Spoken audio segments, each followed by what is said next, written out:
that same time, there were 262 releases in error from prison. New data my department published today shows that from April to the end of October this year, there were 91 releases in error from prison. Further data on the breakdown of offences are official statistics that need to be combed through in detail before being put into the public domain. This was not a publication due today, but we recognise the public interest in being transparent about the overall number. It's important to note that this may be revised as additional cases are subsequently recorded, but this is the very latest that I have been provided. We understand that there are 3 mistakenly released prisoners currently lawfully at large. Their prison records show none of these are convicted sex offenders. I have been informed, Mr. Speaker, this afternoon that HMPPS are investigating a further case of a potential release in error on the 3rd of November who may still be at large. It is symptomatic of the data issues we inherited that all this information I have been given at this time while police and HMPPS investigate. Of the confirmed cases, Case 1 was in prison for failing to surrender to the police and released in error in December 2024. Case 2 was in a prison for a Class B drug offence and released in error in August 2024. And Case 3 was in prison for aggravated burglary and released in error in June 2025. 2 are a British national and 1 is a foreign national offender. I will not provide any further details on individual cases. In each case, we have to consider the welfare of victims and the judgment of our law enforcement agencies. Of the 262 releases in error from prison in the year to March 2025, 87 were of offenders whose main offence was violence against the person, and 3 whose main offence was a sexual offence. I'm clear that we must bear down on these numbers, which are symptomatic of a prison system under horrendous strain. As the Shadow Justice Secretary admitted last week, the state of the prison service has been unacceptable for a very long time, including under the Conservative government. Prisons today are still struggling with violence. The safety and custody statistics show an 8% rise in the rate of assaults in the year to June 2025. Systems are archaic. Every prisoner's sentence is worked out on paper, considering the type of offence and the legislation covered by it. Mr. Speaker, there are more than 500 pages of sentence management guidance. Mr. Speaker, I pay tribute to prison officers doing an incredibly important job. But as the Prison Officers Association has said, prisons throughout the country are underfunded, they're understaffed, and they're operating under relentless strain. Frontline prison officers were cut by a quarter between 2010 and 2017. That's around 6,000 fewer people, and means that there are less experienced staff, which places more pressure on the system. And unsurprisingly, mistakes happen in those circumstances. Indeed, from 2010-11 to the end of 23-24, under the previous government, there were 860 known releases in error from prison. We must recognise the distress caused to victims, knowing that the person who harmed them is free when they should be behind bars. In the worst cases, like William Fernandez back in 2021, prisoners have committed further horrific offences. I give an unequivocal apology to all who have faced worry or worse as a result of releases in error, especially Hadesh Kabatu's victims, who I'm offered to meet. I hope the Right Honourable Gentleman, Mr. Speaker, I hope the Right Honourable Gentleman opposite will join me in that apology to all who have suffered because of releases in error under this and previous governments. Mr. Speaker, human error will always exist, and no Justice Secretary could prevent every mistake. But we must reduce the risk and reverse the trend over the course of this Parliament. But we must be honest, the release process requires a radical overhaul, and establishing the facts in individual cases is complex.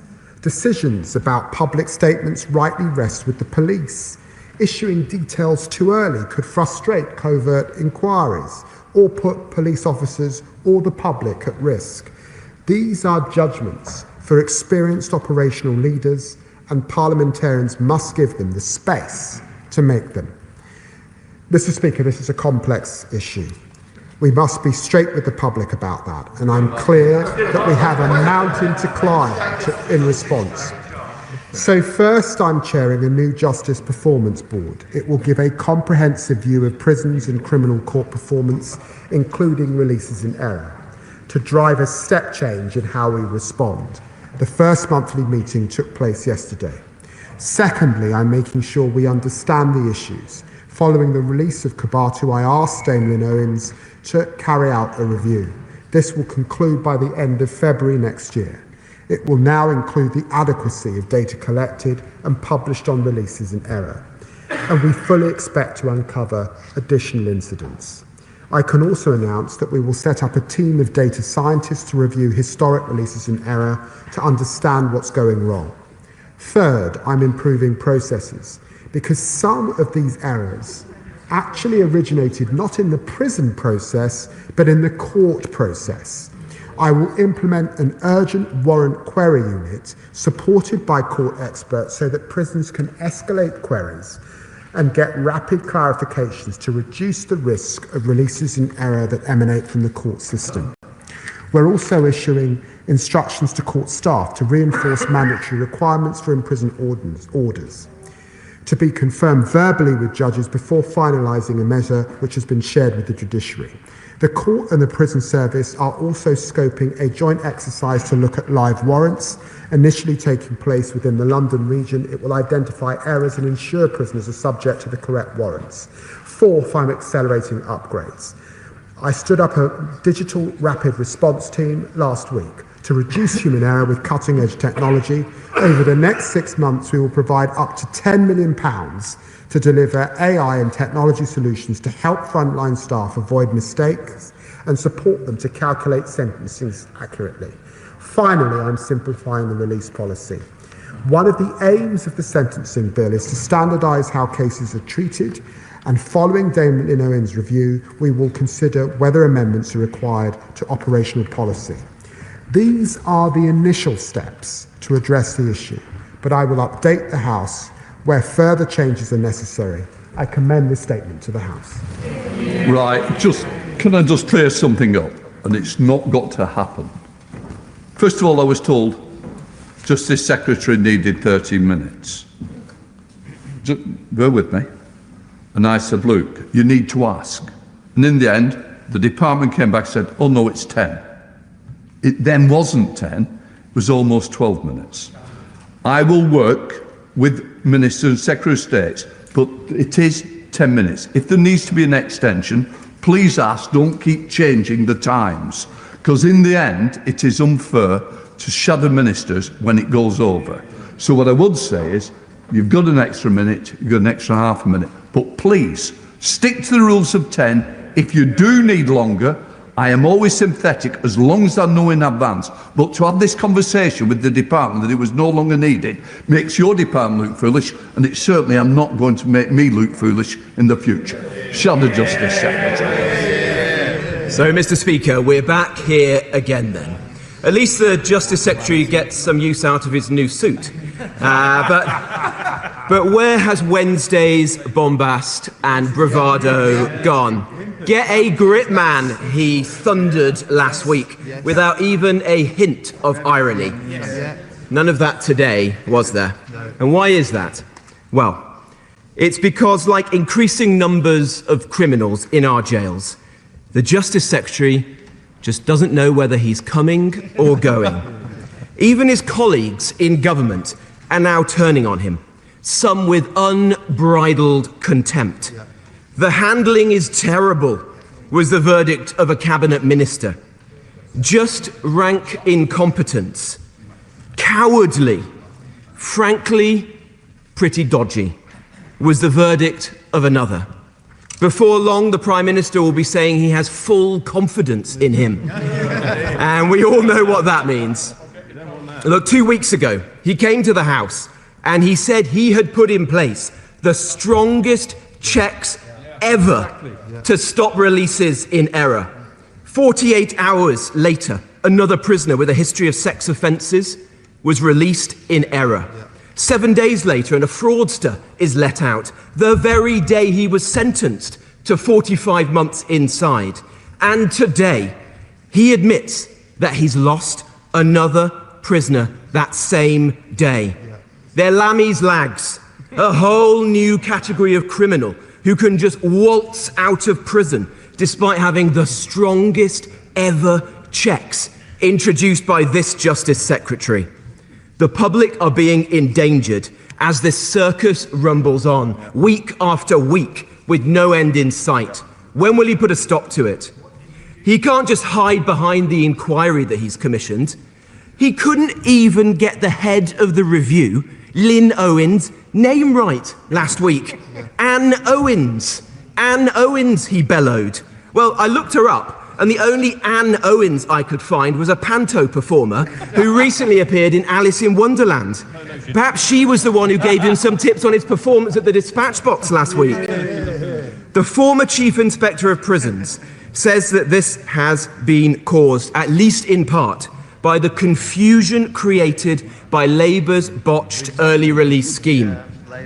Does he now concede that there is a link between the doubling of prisoners accidentally released in the last year and the introduction of their SDS 40?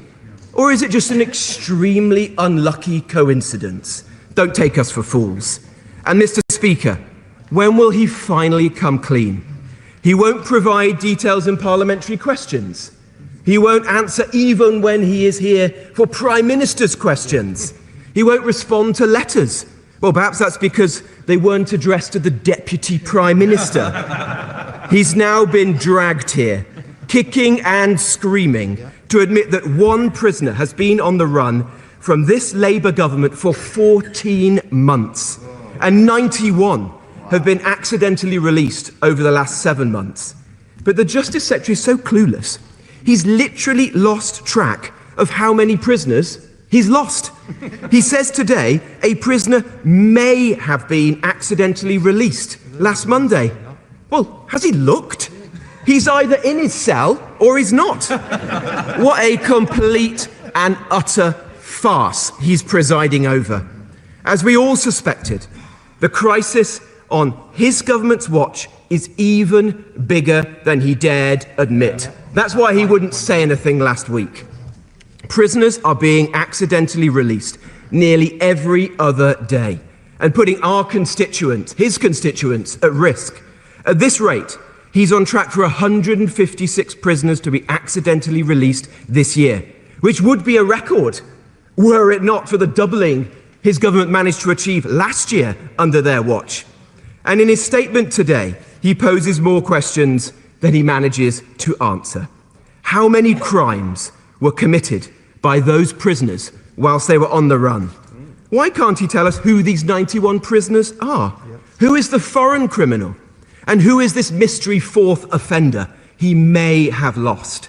How can he possibly be found if the public don't have his face? They don't have his name, like they did for Sharif and Kabatu. The public deserve to know the truth. And this situation could not be any more serious. There's been a 9-fold increase in the number of violent offenders accidentally released in the last year. A 9-fold increase.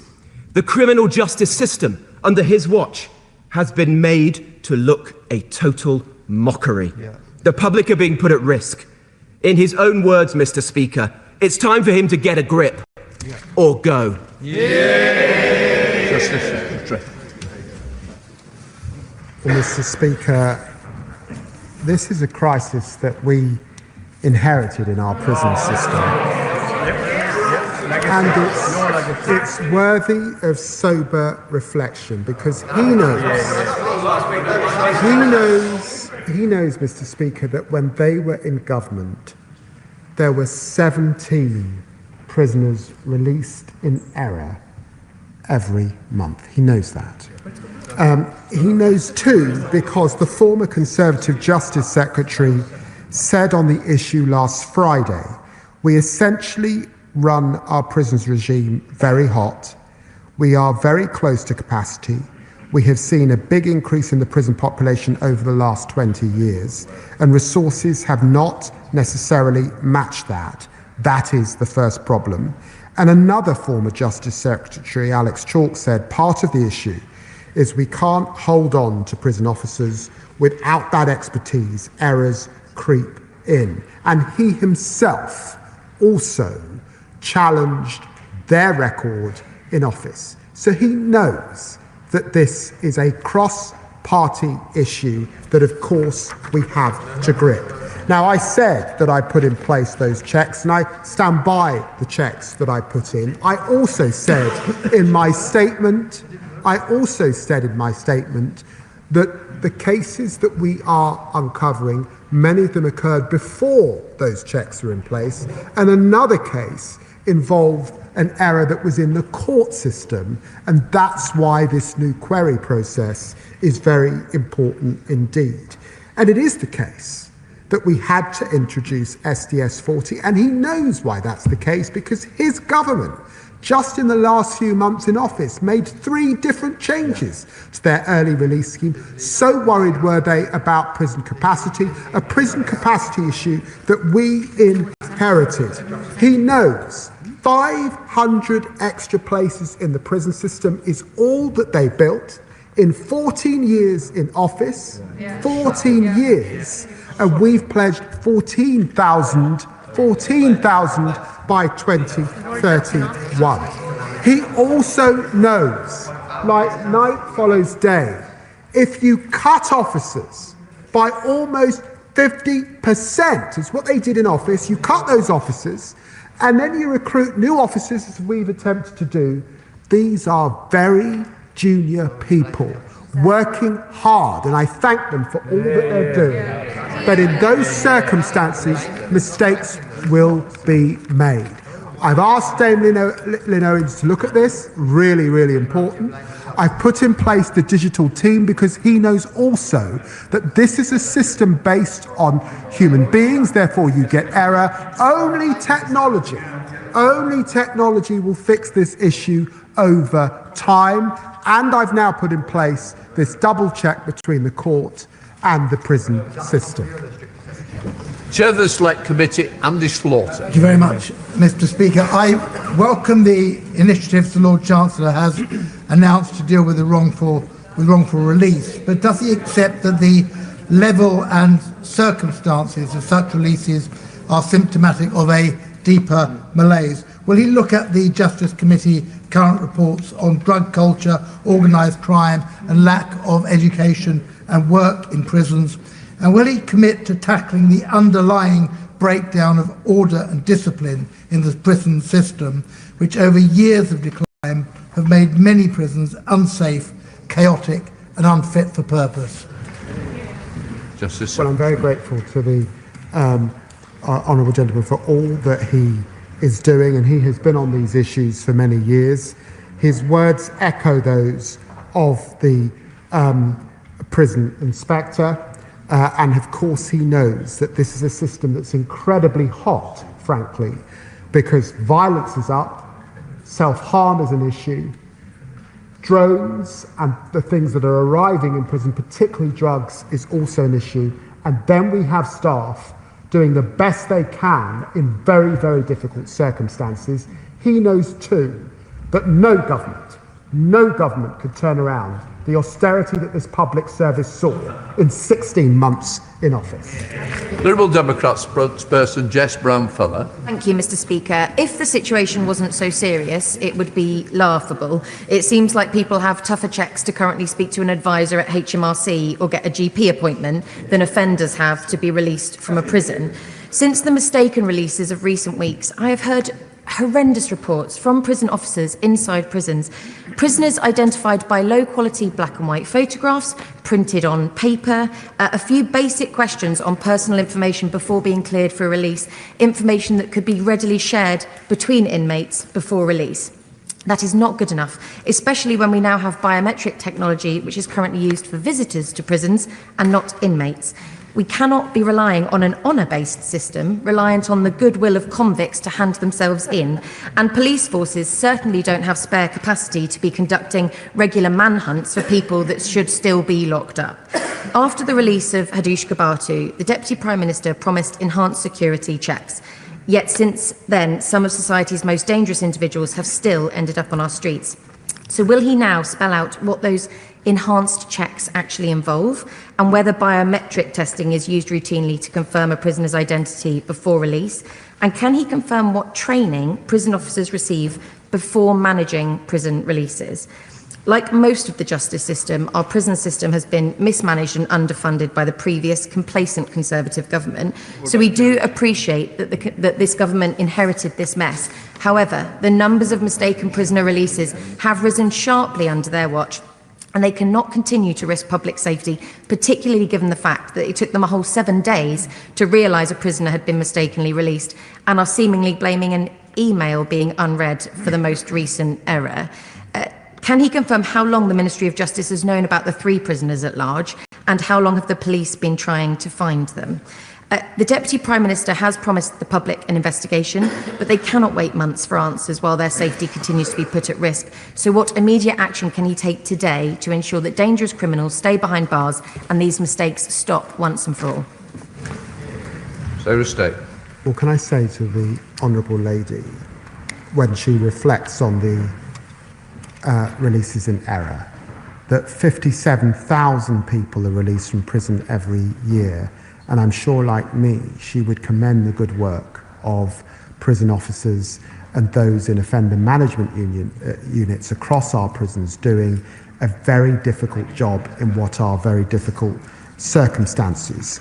She refers to the complexity. The last government kept expanding its emergency release scheme from 18 days first, then to 35 days, then to 70 days. And at 2021, a review found 503 pages of guidance that staff had to follow for early release. It's a paper-based system.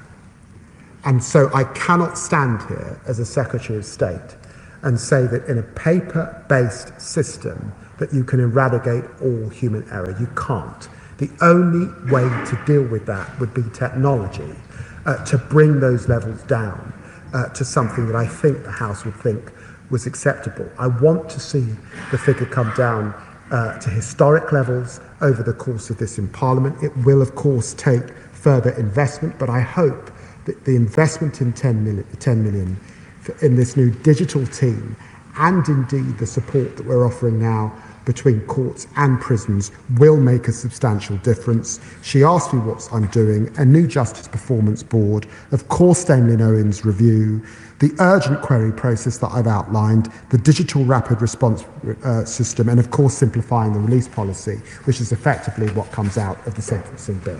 Linda Jess. Thank you, Mr. Speaker. Does my right honourable friend agree that wrongful releases of prisoners would have caused a lot of distress and anxiety to the victims, their families and others? But does he also agree excuse me, that we inherited a prison system that was in complete chaos, and it was in such a major breakdown that whilst we are taking the appropriate action now to sort out the prison system and to prevent wrongful releases, this is going to take some time? So State.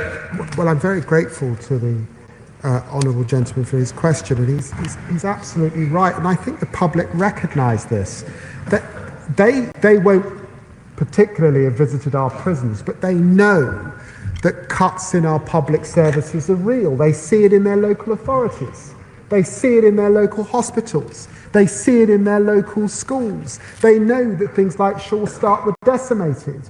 And so too, our prison service, which the public don't see, I'm afraid was one of the worst hit public services. Now, it's my job to minimise that risk to the public, and that's why I'm introducing the measures that we are. That's why I've asked Dame Lynn Owens to look at this very, very carefully, former head of the National Crime Agency, and I know she'll do a forensic examination, and I'll implement her recommendations so we can bear down on this problem. But it's a paper-based system.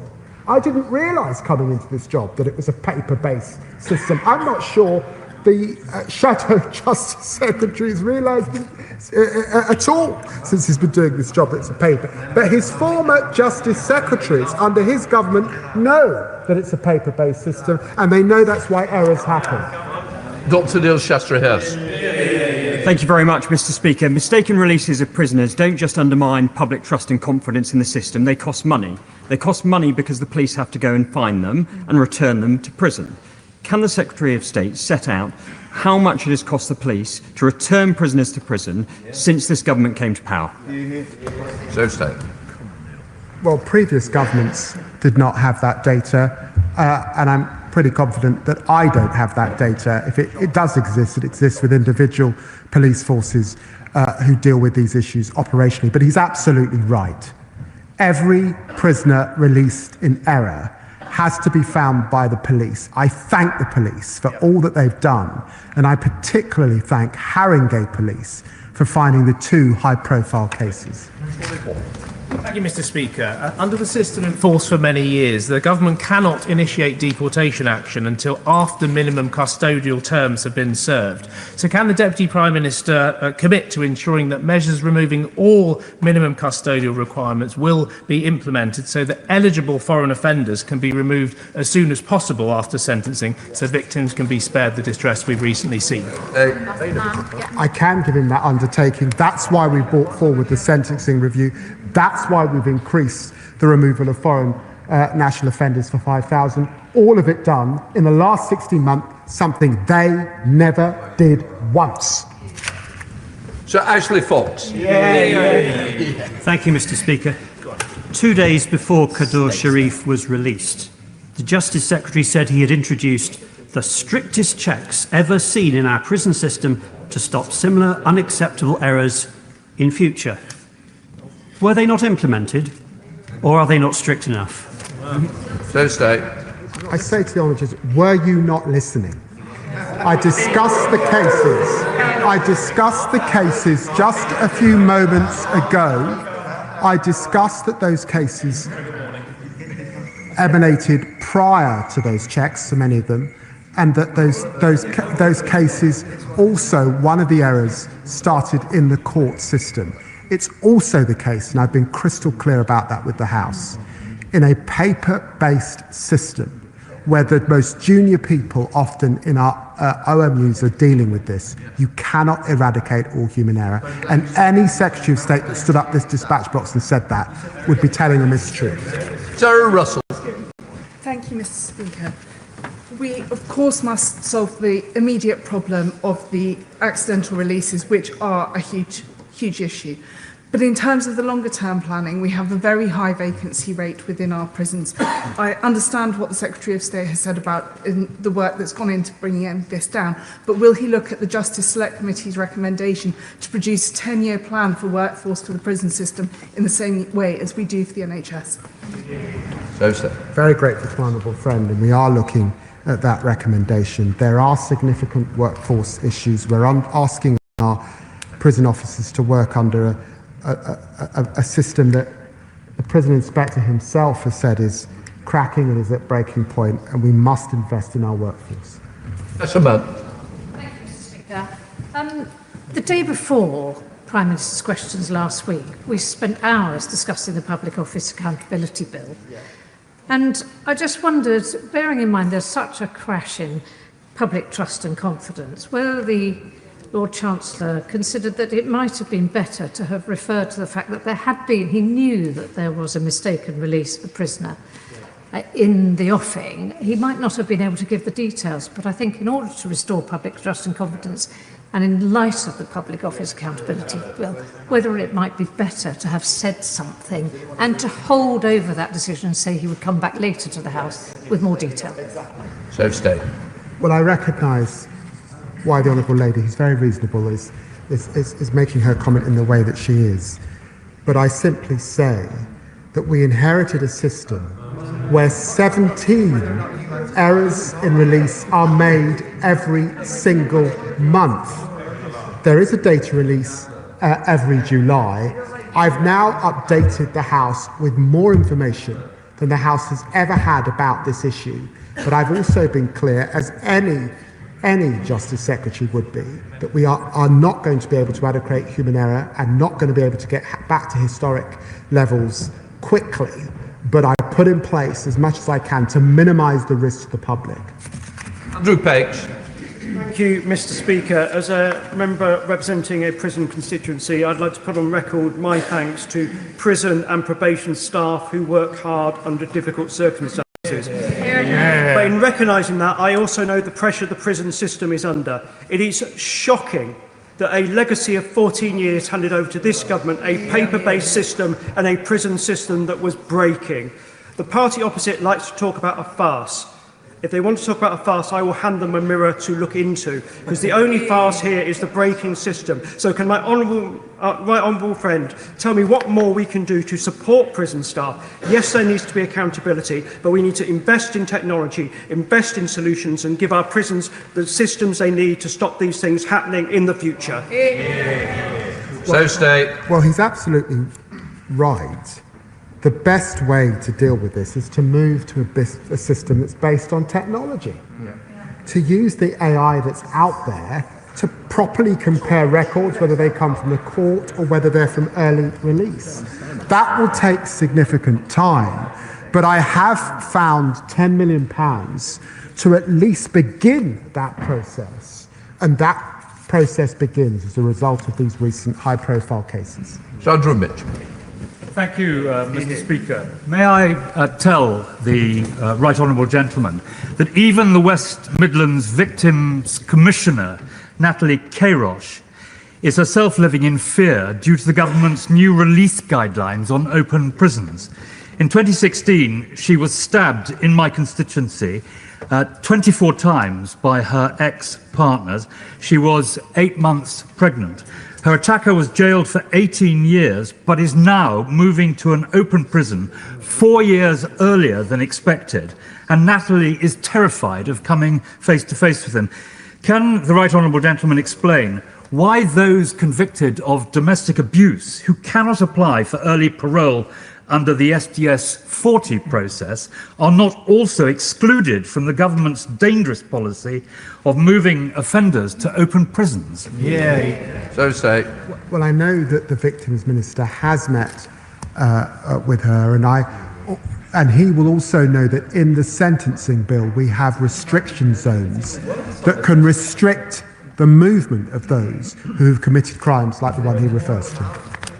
Blair Anderson. Thank you, Mr. Speaker. As a Wandsworth MP, my constituents are very concerned about these releases, and they have seen years of underfunding of Wandsworth Prison, but they've also seen more investment by this government since coming into power than for years and years before that. And I have every confidence from visiting the Wandsworth Prison about their new governance and the systems that are putting in place. I thank the Justice Minister for his response to my letter outlining the changes in training, technology and resources that are being put in place to redress these wrongs, and the digital rapid response unit. Could the Minister, just for the sake of my constituents, outline those stronger release checks that he has put in place straight away? Justice Secretary. Well, I'm very grateful to my honourable friend and for all of the work that she's doing in her community, and I recognise there will be anxiety in her constituency as a result of high-profile cases that have emanated from Wandsworth.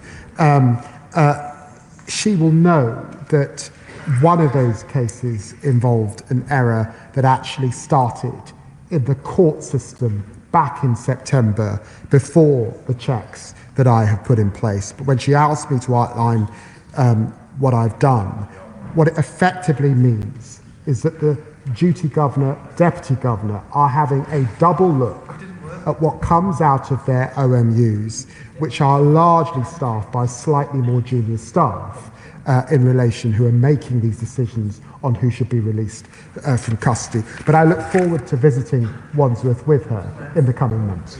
Dr. Caroline-Johnson. Thank you, Mr. Speaker. Mr. Speaker, the Ministerial Code requires honesty and transparency, and on the 28th of October, I asked a written parliamentary question of how many of those released in error under this government remained at large. On the 3rd of November, I received an answer, Mr. Speaker, but it did not answer the question. Was that because they didn't know the answer of how many people were at large, or they chose not to be transparent and give the answer? I explained at length in my statement who is at large. I have released data today outwith of the normal cycle of releasing in July, which was done under the last government. I have been as transparent with this House today on this issue than any minister has been. And I would remind the House, I checked the record, despite 860 releases in error under their watch, they never came to the House once. Nope. Not once on this issue. Not once. Speaker, our constituents deserve a prison system they can have confidence in.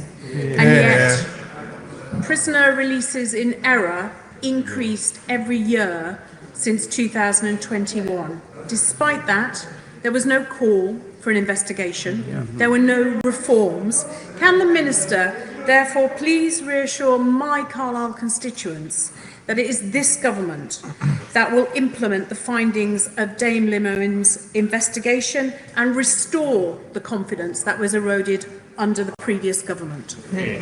I'm very grateful to my honourable friend, and she's absolutely right.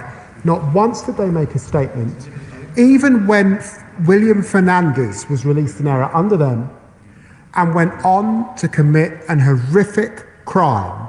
Not once did the minister come to the dispatch box. Not once did they release extra detail. And I've done that today. Steve Darling.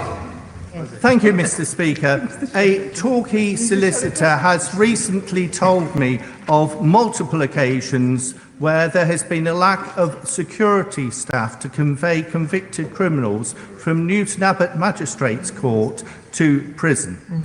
This, on one occasion, one individual started self-harming. On another occasion, an individual waited and then left and absconded because they were locking up the building. He was then arrested at a later stage following a machete attack. How often is this happening across the United Kingdom, and what are you doing to stop this failure within the system? Well, in a sense, he raises issues beyond the prison system, and he's right about the delivery mechanism of prisoners from court to prisons. He knows, because it's come up in oral questions again in the House, the issue that we inherited of backlogs from the party opposite. He knows also that we're demanding that our police arrest more and bear down on crime. So the criminal justice system is phenomenally hot. All of this will affect the prison system. That's why we've asked Brian Levinson to look at the issues of efficiency, particularly that relates to the court backlog. And part of that is that relationship between security and between the movement of people from our courts to our prison system. Thank you, Mr. Speaker. Mr. Speaker, when I chaired the Public Accounts Committee, and when I was on it, so I served for over 10 years, we looked at and uncovered, with the help of the National Audit Office, failures in the probation service, which was a yo-yo policy between ministers as they changed, failure to build prisons, failure to maintain prisons, failure with the court IT system, and failure with identifying information that needed to be shared. Is he aware of the McGee Review, which was commissioned at the tail end of the last Labour government? And can he speculate why the McGee Review was never implemented over 14 years of a Conservative government? Well, I'm very grateful. I'm very grateful to the Right Honourable Lady for mentioning the McGee Review and their recommendations. And of course, I've asked my officials to look closely at the things that were recommended, and do they pertain to the crisis that we've inherited today, and I'm grateful for her highlighting that issue. She will know that under the Conservatives, 24% cuts the prison service saw, and because of them, today over half of our frontline prison officers have less than 5 years experience. It's shocking. That's what we inherited. So, Julian. May I try and make a constructive suggestion to the Deputy Prime Minister? Has he considered that when somebody is due for release, they should be read a short statement saying that if they think they are being wrongly released, they should say so now, and if they do not do so, a further penalty of some sort will be imposed? Might not that act as a bit of a deterrent as well as a check? Well, the honourable member makes a reasonable point, but the truth is that because of the complexity of the various early release schemes, the numerous guidance that exists, the many different thresholds, that often the prisoner himself is not completely aware of whether they should be released on Monday or whether they're released on Thursday. And sometimes it's possible that when a prisoner has been released in error, that it's by a matter of days. It's not a significant period. But I recognise why he says what he says. We do have to make sure that there's an obligation on the prisoner, and it is something that I will ask Lynn Owens to look closely at. Alex Back. Thank you, Mr. Speaker. And the Shadow Secretary of State in his remarks seems to have kicked off panto season, and his comments reminded me of my favourite character, Buttons, who longs to be Prince Charming if only his colleagues would write into the 1920-22 committee so that he can formally start his leadership bid. But in the spirit of panto season, will the Deputy Prime Minister join me in reminding the Shadow Secretary of State that if he's looking for the reason why our prisons are in this state, they're behind him?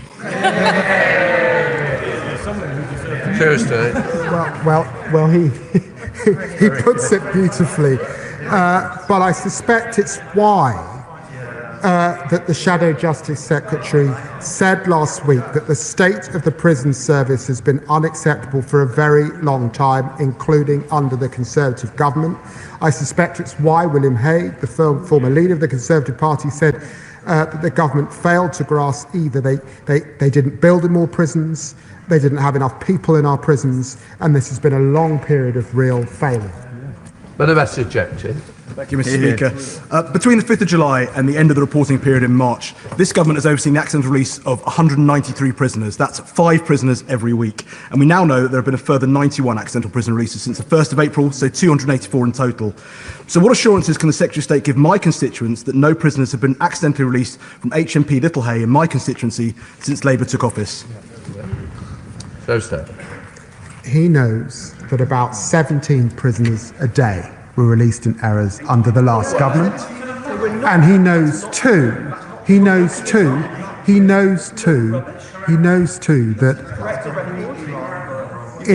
that in introducing their early release scheme and our emergency early release scheme, there's complexity in the system. I will look closely at the data that is available in relation to his prison. Catherine Fuchs. Thank you, Mr. Speaker, and I thank the Secretary of State for his statement. Having spoken to my prison governor this weekend in Monmouthshire, I know the burden clerks and prison officers are under when they are calculating these sentences on paper. And the brass neck of the party opposite has got something to be believed. Their own party grandee, William Hague, said the Conservative government failed to grasp either that they had to build more prison places or they had to let people out. They didn't face up to either. Those are his words. So can the Secretary of State share with me how we are tackling both? I'm very grateful to the Honourable Lady for her question. She's absolutely right. We've got to grip the system. I did that by chairing a performance board in the department yesterday. I've done that by asking Dame Lynn Owens to look at this closely. There does now need to be an urgent query process working between courts and prisons so that we aren't seeing those mistakes between the two systems. It will take digital technology, ultimately, I think, to fix this. But I've started that with 10 million to expand the digital rapid response unit so that we can at least start to flag in the system and across the system so that those working in our offender management units can spot where there might be an issue and there might be a problem. And I'm very pleased the sentencing bill that's now been through this House will simplify the system greatly because it's too complex at the moment. Good job. Speaker, Kabatu was released in error on the 24th of October, which is a Friday. I was under the impression that in the last Parliament, Simon Fell, the former member for Barrow, passed a rather brilliant private member's bill which became the Offenders Act 2023, which said that a prisoner cannot be released on a Friday without the Secretary of State say so, in order to reduce recidivism because people can't get access to the state for 72 hours. So has the Secretary of State devolved that to prison governors? And if they are being seen to be ignoring the will of this House, would he draw that power back up to himself? So State. Well, the Right Honourable Judge makes a very good point. The system had got to a place where prisoners weren't being released on Friday. That was relaxed, is my understanding, and I've asked Dame Linois to look at that again. Sam Russell. Thank you, Mr. Speaker. At the weekend, I was visited in my constituency surgery by one of the many hard-working prison officers from Durham, himself a victim of the chaos in the justice system that the previous government left behind. But before he left, he wanted me to know just how bad it is and why people are being released early. And as we all know, 800 were released early on their watch. So bad was the chaos that they created. He references that it's getting worse because of the chaos that they created. It got worse every year on their watch too. But would the Deputy Prime Minister give me the assurance, both for the victims of crime, but also for our hard-working prison officers, that he will do what it takes to get to the bottom of this? And he's referenced the paper-based system without preempting Dame Owen's review. Will we be moving away from that 1980s paper-based system? Well, I'm very grateful to the Honourable Gentleman. He's right. 17 releases in error per month in 2024. And just in their last days in office, there was a step change in those releases in error. And it started very much going back to 2021 under their watch. But why did it start? Because of the complexity of the system and needing to introduce new mechanisms to get prisoners out because of an overheated prison place. We've got to be able to lock up the most violent people. That's why it's happened. And now, of course, we're going to do everything we can to get a grip. Speaker, it's good to see a quieter, more emollient, even by his own lights, humbler Secretary of State at the dispatch box today than the one we saw last week. Can the Justice Secretary say how many people have been wrongly detained? Yes. And how much money his department is setting aside for the likely ensuing litigation?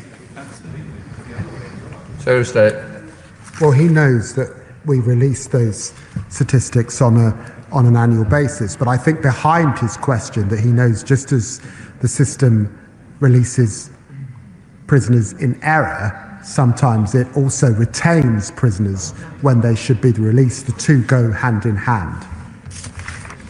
MacDonald. Thank you very much, Mr. Speaker. I'm sure as the Lord Chancellor made his statement, there will be victims that will be forefront of his mind. I think we can all only imagine the fear and distress that is caused to victims when someone who has caused them so much harm is released in error. So can the Secretary of State say in more detail and assure us that in those circumstances, victims and their families receive support and that they're fully informed about what is happening? Well, she's right to put front and centre the victims and rightly the anxiety that they will be feeling. And it's right too, I've published more data today than has ever been before on this issue because I recognise the concern that there is in the public at this time.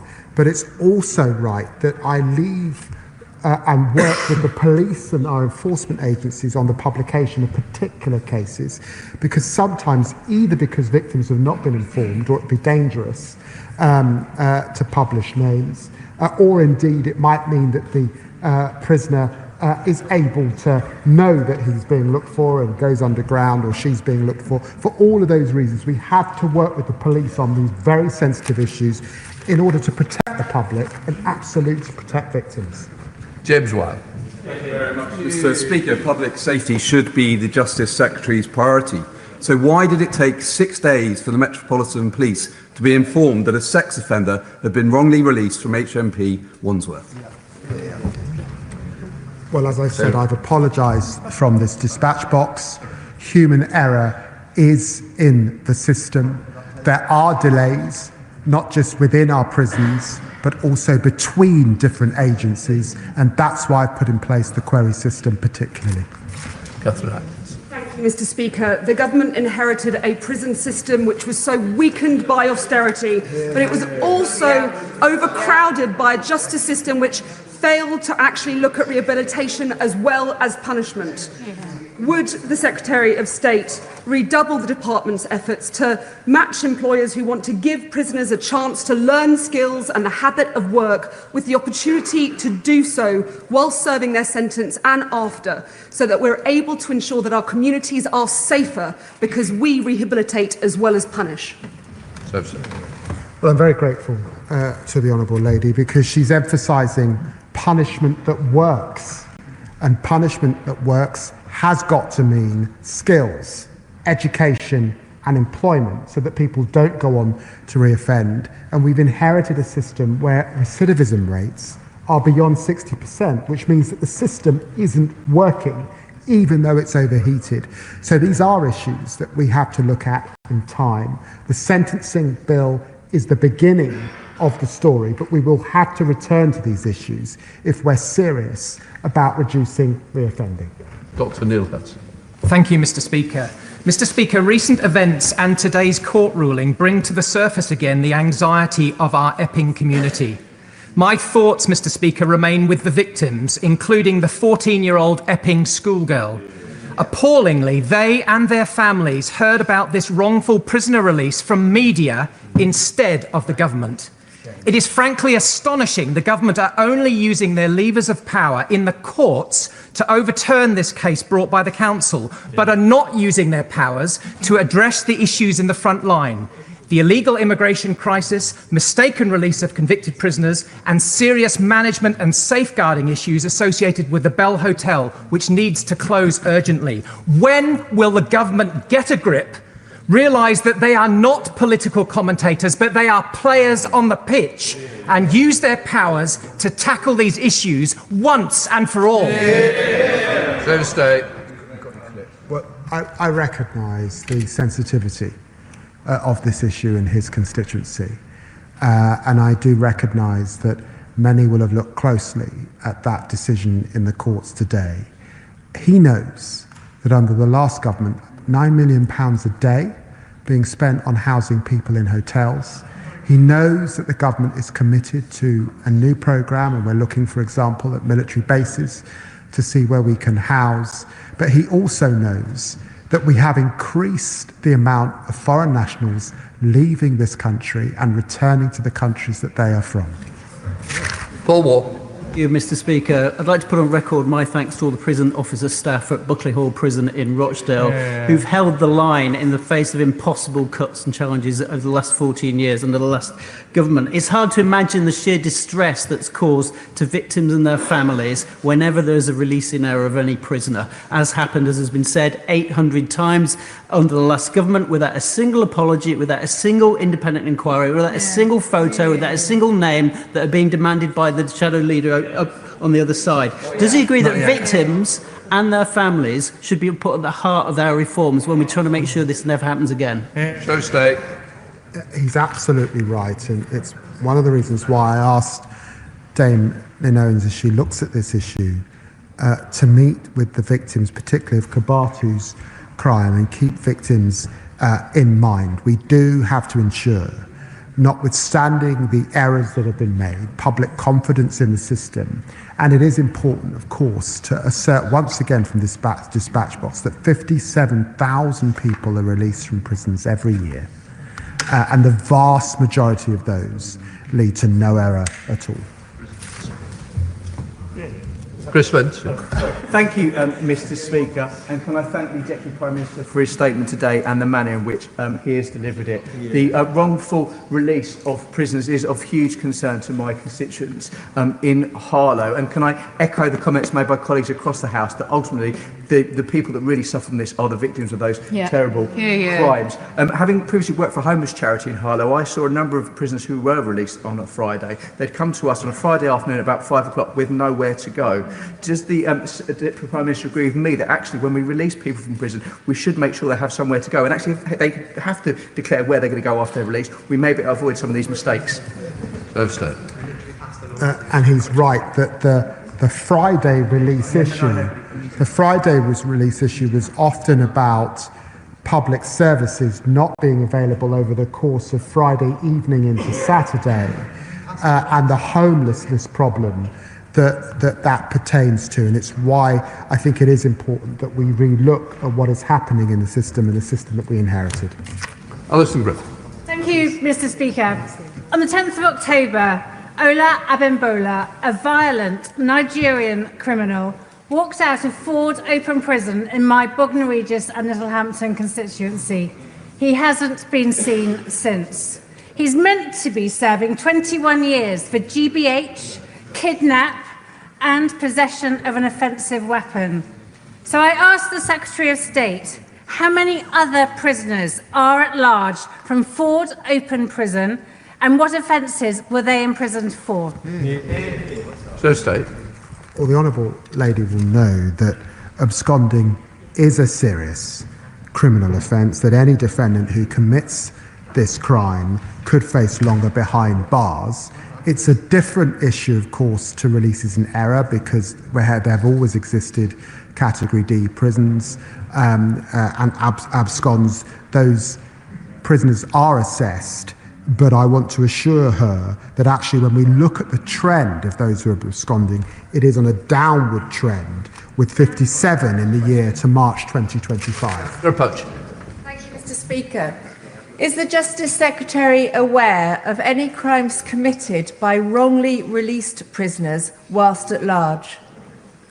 Well, as I've just said, under the last government, William Fernandez went on to commit an horrific crime. They never came to the dispatch box. By definition, if we got to a situation, and we did in 2024, where 17 releases in error were happening, of course it's possible that people can go on to commit crimes. That's why I'm hugely grateful. I know it's police resource for the efforts of our police to rearrest these individuals, and some of them, as we saw last week, hand themselves back in when they realise that it has been committed in error. Our job is to minimise risk, but in a paper-based system, we can never eradicate risk in time. Timothy. Thank you, Mr. Speaker. The Justice Secretary said one of the prisoners accidentally released and still at large is a foreign national offender, and I know after PMQs last week he will be very well briefed this week. So can he say whether the prisoner was inside for aggravated burglary, drug offences, or failing to surrender to the police? And can he also say how this foreign national offender entered the country and whether he was an asylum seeker? So stay. Well, I've made available as much detail as I can, given that normally this information is released in July.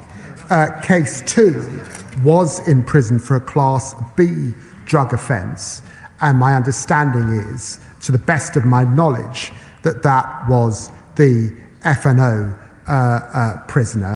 And I'm telling the honourable gentleman that, but I will have it double-checked, because this information was made available to me very recently, and I will write to him if I make an error. Shelbrook. Thank you, Mr. Speaker. Mr. Speaker, in my constituency, I have 2 prisons, one at Wetherby, one at Wealdstone. I have 2 on the outside, one at Askham Grange, one at Full Sutton. And they've heard the Secretary of State say that he has put in place some of the strongest measures ever there. The only question that my constituents want to answer to, Mr. Speaker, is when will they be able to say that they don't fear people being dangerous criminals being released onto the streets and terrorising their communities? So stay.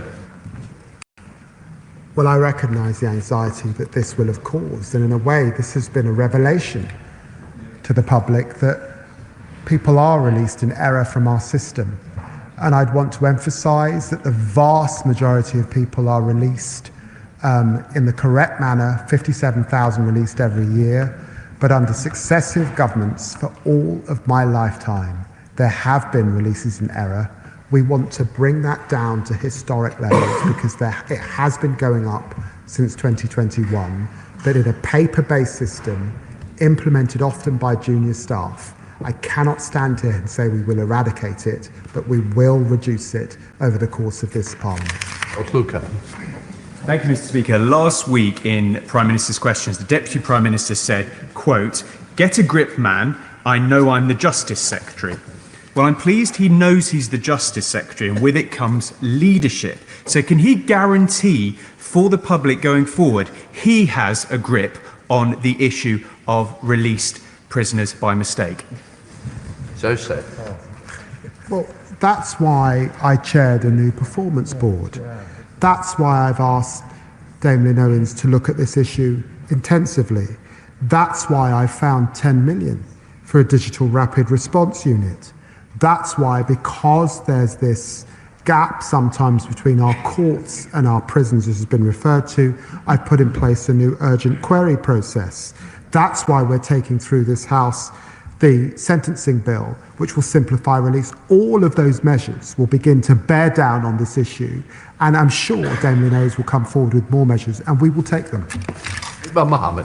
Thank you, Mr. Speaker. Over the summer recess, I had the pleasure to visit the probation centre in Dewsbury, where Lucy Nicholson, the head of the probation service, Kirklees Probation Delivery Unit, hosted me and her team. I want to pay tribute to their work, which is made extremely difficult, not just the probation service, but in prisons, by the lack of investment in this service by the previous government. We have accommodation that's full, a lack of funding, lack of resources and reduced staff, no processes in place to protect the public or the staff in the prisons, no systems and no checks and balances.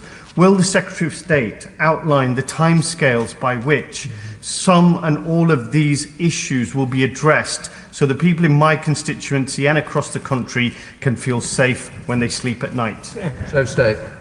Well, I'm very grateful to him centering the importance of probation. It's why I visited the probation service in Islington as the first things that I did when I took office. It's why I was in Chatham, in Kent recently with probation officers. Investing in technology is hugely important to reduce their caseloads. Investing in more staff, hugely important, 1,000, more than 1,000 last year, 1,300 to come. It does need more resource, and that's why we've committed to 700 million by the next spending review. I'm sure we will return to these issues because I have no doubt about it. The decisions made by former Justice Secretary Chris Grayling were a travesty for probation and for criminal justice in our country. Thank you, Mr. Speaker. Can the Justice Secretary tell this House whether in the last 16 months any prisoners have been accidentally released from Hill Grange prison in Worcestershire, and if so, how many? So state. As I said, I have released more data today than ever before. He knows that the data release is most often in July. I will look closely at his prison to see, but if 17 prisoners in 2024 were being released in error every month, then he will recognise that that will touch many of our prisons across the country. But he'll also recognise that there are differences in terms of the CAT and the category of prisoners, and particularly those that have a lot of churn and are letting people out on a more frequent basis than others. Jack Wren. Well, Mr. Speaker, the Justice Secretary's team say that he found out about the accidental release of Algerian sex offender Kader Sharif on Tuesday evening. He contradicted them by saying he only learned on Wednesday morning. He said at PMQs that he'd been busy shopping for a suit that morning. Did the Lord Chancellor spend any time at all, shopping for a suit after he was told about that prisoner's release? So state. No. Jim Chatham. Thank you, Mr. Speaker. And can I thank the Secretary of State for his answers? 321 violent or sexual offenders either failed to come back to jail after being temporarily freed, returned later, or breached the term of their licence last year, the highest number for years. Numbers were 177 4 years ago, 59 in 2014-2015. So again, I asked the Secretary of State this question: will the Secretary of State commit to the necessary changes, updating the data, updating the technology in the present system, and all other procedures that are necessary as a matter of public safety and public confidence? Thank you. Well, he's right to put at the heart of his questions getting back to historic levels before we started to see the increase back in 2021. That is my intent, to get back to levels that are much, much lower than we're seeing now. I've set out the measures this afternoon that we're taking immediately. There will be more that follows Lynn Owens's review. But of course, this will take investment across the prison system. That completes the statement. Point forward, Robert Jetton. Thank you, Mr. Speaker. Mr. Speaker, at one point, the Justice Secretary, in answer to questions, said that 17 prisoners were released in error a day under the last Conservative government. That's what he said. He then repeatedly said 17 prisoners a month were released in error by the last Conservative government. Neither of those things were correct. The actual figure, and 5 a month is 5 too many, was 5 a month. I know, Mr. Speaker, that the Justice Secretary would not want to appear as if he didn't know what he was talking about. Might you be able to get him to correct the record for us? I think, in fairness, that I don't want to continue the debate, and that's what we're in danger of doing. I recognise there was a mistake made. I accepted it was a mistake that was made. And therefore, I think you have corrected the record. I think we'll leave it. Unless the Justice Secretary wishes to come back, of course. Mr. Speaker, I do think that I said that in 2024, 17 prisoners were released in error a month.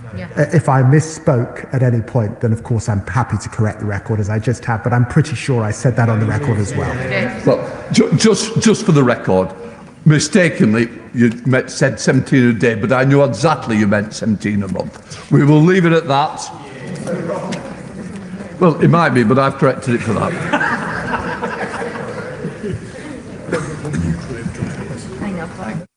Okay, take it. Right. Take it.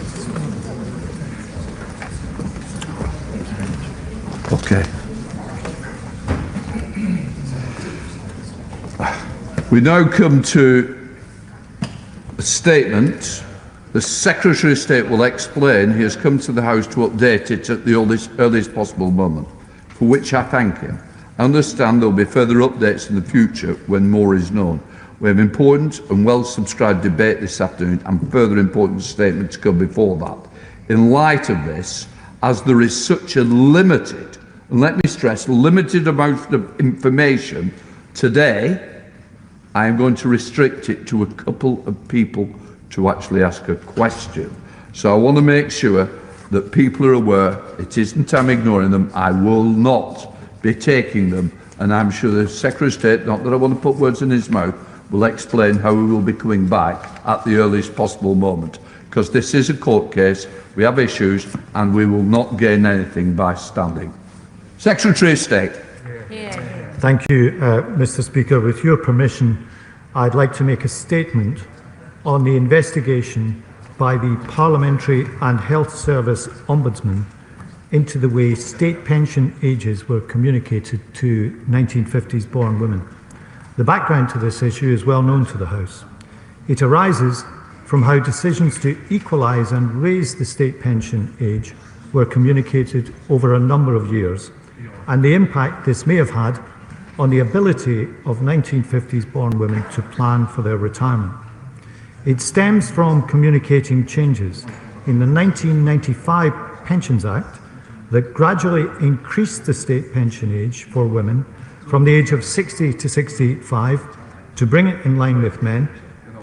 The 2011 Pensions Act, introduced under the coalition government, then brought forward the timetable for equalisation and the rise to age 66 for both men and women. It is important to be clear that the Ombudsman was not looking at these policy changes to the state pension age. But between 2018 and 2024, the Ombudsman investigated complaints from 1950s born women into the communication of changes to the state pension age. In March last year, following a lengthy investigation lasting 6 years, the Ombudsman published their final report. In December of last year, the then Work and Pensions Secretary, my right honourable friend, the member for Leicester West, provided the government's response to the House. In coming to this decision, my right honourable friend gave the Ombudsman's report full consideration and looked in detail at the findings, reviewing all the information and advice provided to her at the time by the DWP. My right honourable friend did her job thoroughly and professionally in weighing up all the information before her and then coming to a conclusion and informing Parliament. Since then, as part of the legal proceedings challenging the government's decision, evidence has been cited about research findings from a 2007 report. This was a DWP evaluation of the effectiveness of automatic pension forecast letters. Had this report been provided to my right honourable friend, she would of course have considered it alongside all other relevant evidence and material. Mr. Speaker, in light of this, and in the interests of fairness and transparency, I have concluded that the government should now consider this evidence. This means we will retake the decision made last December as it relates to the communications on state pension age. As the House will be aware, the decision announced last December has been the subject of court action in recent months, and we have today informed the court of the action we now intend to take. In retaking the decision, we will review the evidence from 2007 alongside evidence previously considered. And I have, of course, asked the Department if there is any further survey material or other evidence which should be brought to my attention as part of this process. I understand that people are impatient for this matter to be finally resolved, with the Ombudsman's investigation having taken 6 years before reporting last year. But it is important that we give this full and proper consideration. We will approach this in a transparent and fair manner. However, retaking this decision should not be taken as an indication that government will necessarily decide that it should award financial redress. The work will begin immediately, and I will update the House on the decision as soon as a conclusion is reached. Mr. Speaker, I do understand that honourable and right honourable members will have a number of questions, but I hope that you and the House will also understand that I cannot say anything today which preempts the conclusion of the process that I have set out. Mr. Speaker, I commend this statement to the House. Shadow Minister Mark Manley. Well, thank you very much, Mr. Speaker, and can I thank the Secretary of State for advanced sight of his statement. As he so rightly says, this is an important, albeit technical statement, and we on this side certainly accept the contents and the spirit in which it's given. It is about a legal process, and we respect all of that. It does relate to a matter of keen interest to many of our constituents, those women who have, as the Minister said, been affected by the changes in retirement age. And known as WASPI, the campaign group Women Against State Pension Inequality has probably met with all of us here in this chamber one way or another. And they will be looking at the point made, I think, by the Secretary of State late in his statement that, and I quote, retaking this decision should not be taken as an indication that government will necessarily decide to award financial redress. Mr. Speaker, the WASPI women are rightly angry with this government. While in opposition, shadow ministers and Labour MPs stood alongside these women, as the right honourable gentleman did, campaigning for, and I quote, a better deal for WASPI women. However, when the party opposite won the general election, they quickly apparently U-turned on this position, blaming the fiscal situation they were left with. Indeed, in December last year, the government made a statement confirming their about turn on supporting WASPI women. If I may, Mr. Speaker, I would like to quote my honourable friend, the Shadow Secretary of State for Work and Pensions, when she responded to that statement. She said, and I quote, "Let us be clear, The decision to provide no compensation is the government's decision and they need to own it. I am not going to let them get away with saying that there is no compensation because of a fictional black hole in the public finances. Government compensation should always be based on what is fair and what is just. And she is absolutely right, Mr. Speaker. The government had the choice then to stand behind the women that they said have faced a great injustice, but they chose not to. What we have instead is the Labour Party now fighting them in a judicial review in the High Court. And therefore, whether it be the multiple U-turns on pension and winter fuel statements or the imminent rumoured freezing on the tax threshold in the budget, forcing many pensioners into paying income tax, it is clear this government is not on the side of our pensioners. And this brings me to some questions for the Secretary of State. Firstly, if I may, the Minister for Pensions said in a Westminster Hall debate on the 15th of January on this topic that, and I quote, "We will work with the Ombudsman to develop a detailed action plan identifying and addressing lessons from this and other Parliamentary and Health Service Ombudsman's investigations. However, to my knowledge, nothing has been released to this effect. Therefore, could he provide an update on when we can expect the plan and what will be in it?" Secondly, in a follow-up to written parliamentary questions by the members for West Dunbartonshire and Newport West and Isleworth, the government said that they have no plans to meet with representatives of the WASPI campaign. Indeed, the last time a minister did meet them was on the 5th of September 2024. So why has this government decided not to directly engage with the group that they once stood shoulder to shoulder with, especially given there is new evidence to consider? Thirdly, during the last 14 years whilst in government, we chose to help pensioners by increasing the personal allowance income tax threshold. However, independent research suggests that 1.6 million more pensioners are doomed to be filling in self-assessment tax returns within the next 4 years, thanks to government's choices that may be made in the budget coming up. Has the Secretary of State had conversations with the Chancellor about the serious impact this retirement tax would have on a group that have been consistently targeted by this government? And finally, Mr. Speaker, why is this government determined to blame everyone else for the decisions they have made? All this statement has shown is that the government wants to keep kicking the can down the road and not be held accountable for their actions. And I think, Mr. Speaker, we should look at the record. Unemployment at 5% is at the highest level since the pandemic, up from 4.2% in June last year. Inflation is now sitting at 3.8%, up from 2% in June last year. Economic growth has flatlined despite having increased by 0.5% in the 3 months before this government took office. Borrowing costs have increased to their highest level since 1998, with 30-year gilt yields reaching 5.2% compared with 4.7% when the government took office. Debt is now 96.4% of GDP, the highest since the 1960s. Winter fuel payments will cut for millions of pensions, only for the government to U-turn on it after feeling the pressure of our strong campaign.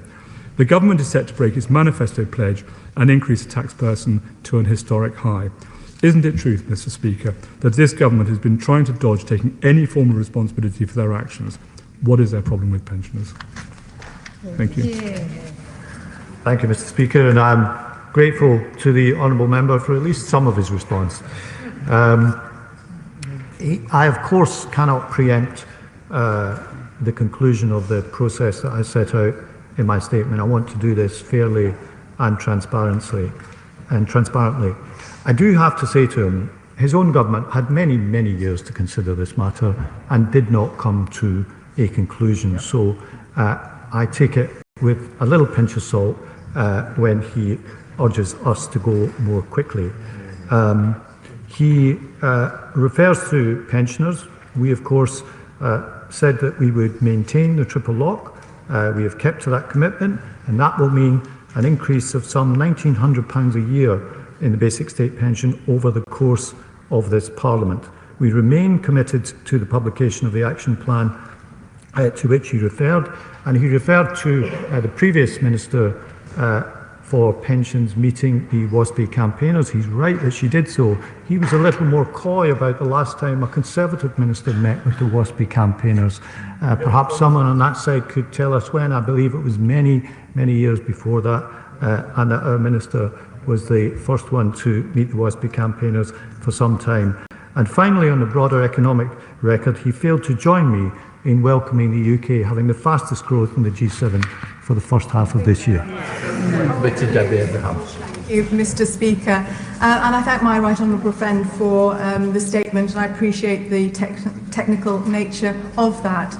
Clearly, it is a concern that this evidence wasn't made available to our right honourable friend, the member for Leicester West last year, and I know he will be investigating that. And again, I appreciate he won't be able to give a specific date as to when he may be able to conclude what this evidence means for the final conclusions he comes to. But is he able to give a time frame on when he's able to report back to the House? Mr. Speaker, I'm very grateful to the chair of the Select Committee for her question. I know that she's taken a long and keen interest in this matter. On the matter of timescale, I appreciate that the statement, when people hear it, they will want to know when the conclusion will be. I think it's right and proper that I look at all the available evidence. I said in my statement, I of course have asked the department if there is any other survey evidence or other kind of evidence that should be brought to my attention. So with that proviso, I can assure her and you, Mr. Speaker, that I will come to a conclusion and report to the House as soon as possible. The Democrat spokesperson, Steve Darling. Thank you, Mr. Speaker. And I'd first of all like to apologise for inadvertently using the word you at the last time I spoke. So apologies, Mr. Speaker. Thank you. But clearly, the clock is ticking for WASPI women. There are 3.6 million WASPI women across the United Kingdom. That's 500,000 more than the population of Wales. And sadly, a WASPI woman dies every 13 minutes. So I welcome the statement from the Secretary of State. When we've explored this subject in recent months, what I found extremely disturbing was how the Ombudsman failed to engage with the previous Conservative government because they knew there wouldn't be a deal to be made around what the relevant approach would be as far as compensation for WASPI women. So I would plead with the Secretary of State to revisit that world. After all, they are on the record of supporting WASPI women for many years, and look to meet with them and ensure there is a fair deal. There is due to be a High Court hearing next month, and I would implore the Secretary of State to engage positively and bring this to a fair deal for WASPI women. So State. Can I thank the honourable member for his questions? He's right, this issue has gone on a long time, but I took the view that in light of this evidence being cited, that it was the right thing to do to look again at it and at the decision in the round. I cannot speak for the previous government's failure to engage with the Ombudsman. That's a matter for them, but I can tell him that this government is engaged with the Ombudsman on the action plan that was discussed earlier, and we will continue to do so. And as I said, Mr. Speaker, I will come to a conclusion and report to the House as soon as possible. Final question, Kirsty Black. Much, Mr. Speaker. The Secretary of State said as part of the legal proceedings challenging the government's decision, evidence has been cited about research findings from a 2007 report. Who cited that evidence? Was it DWP? Was it the government that cited that evidence, or was it the people who are opposing the government in the court case that cited the evidence? And if it came from government sources or from within DWP, why wasn't it uncovered before? And can the Minister give us every assurance that he's doing everything he can to ensure that all relevant evidence is uncovered in advance of the next decision being taken?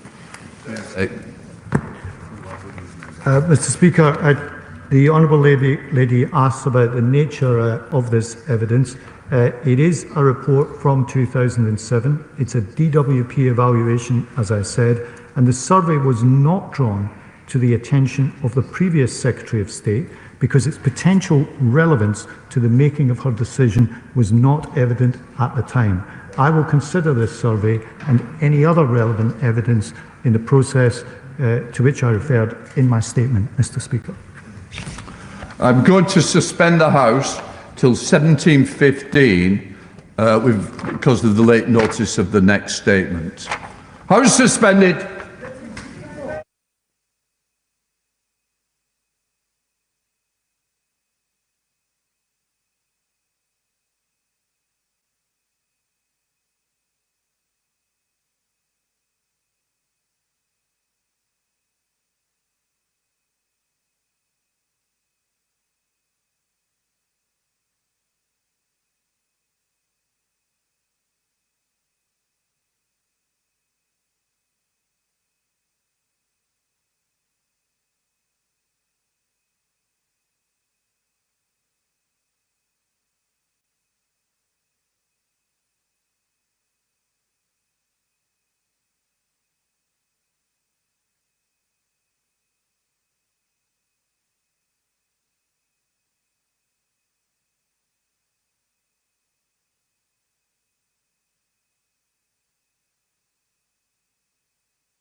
Order, order.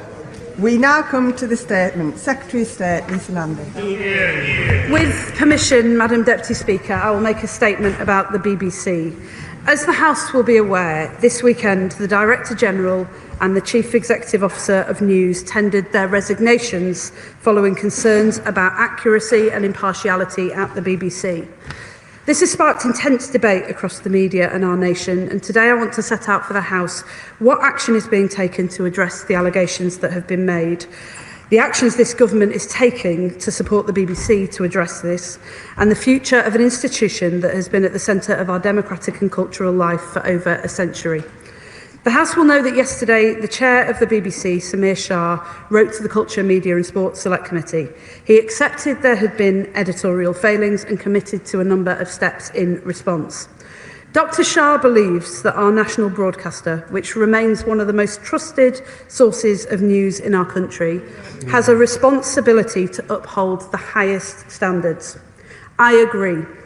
Over the past week, I've been in regular contact with him and his team to ensure that where these standards have not been met, firm, swift and transparent action follows. I welcome the steps that have already been set out, and I will keep the House updated as the BBC leadership grips these issues. The concerns that have been raised are serious in and of themselves, but some in this House have gone even further, suggesting that the BBC is institutionally biased. It should not be lost on us that the BBC has faced criticism from all sides for its coverage of highly contentious and contested issues, and accused of giving too much airtime to particular parties and for giving them too little. Those in this House attacking the BBC from left and right for not expressing views they agree with should consider just what is at stake. There is a fundamental difference between raising serious concerns over editorial failings and members of this House launching a sustained attack on the institution itself. Because the BBC is not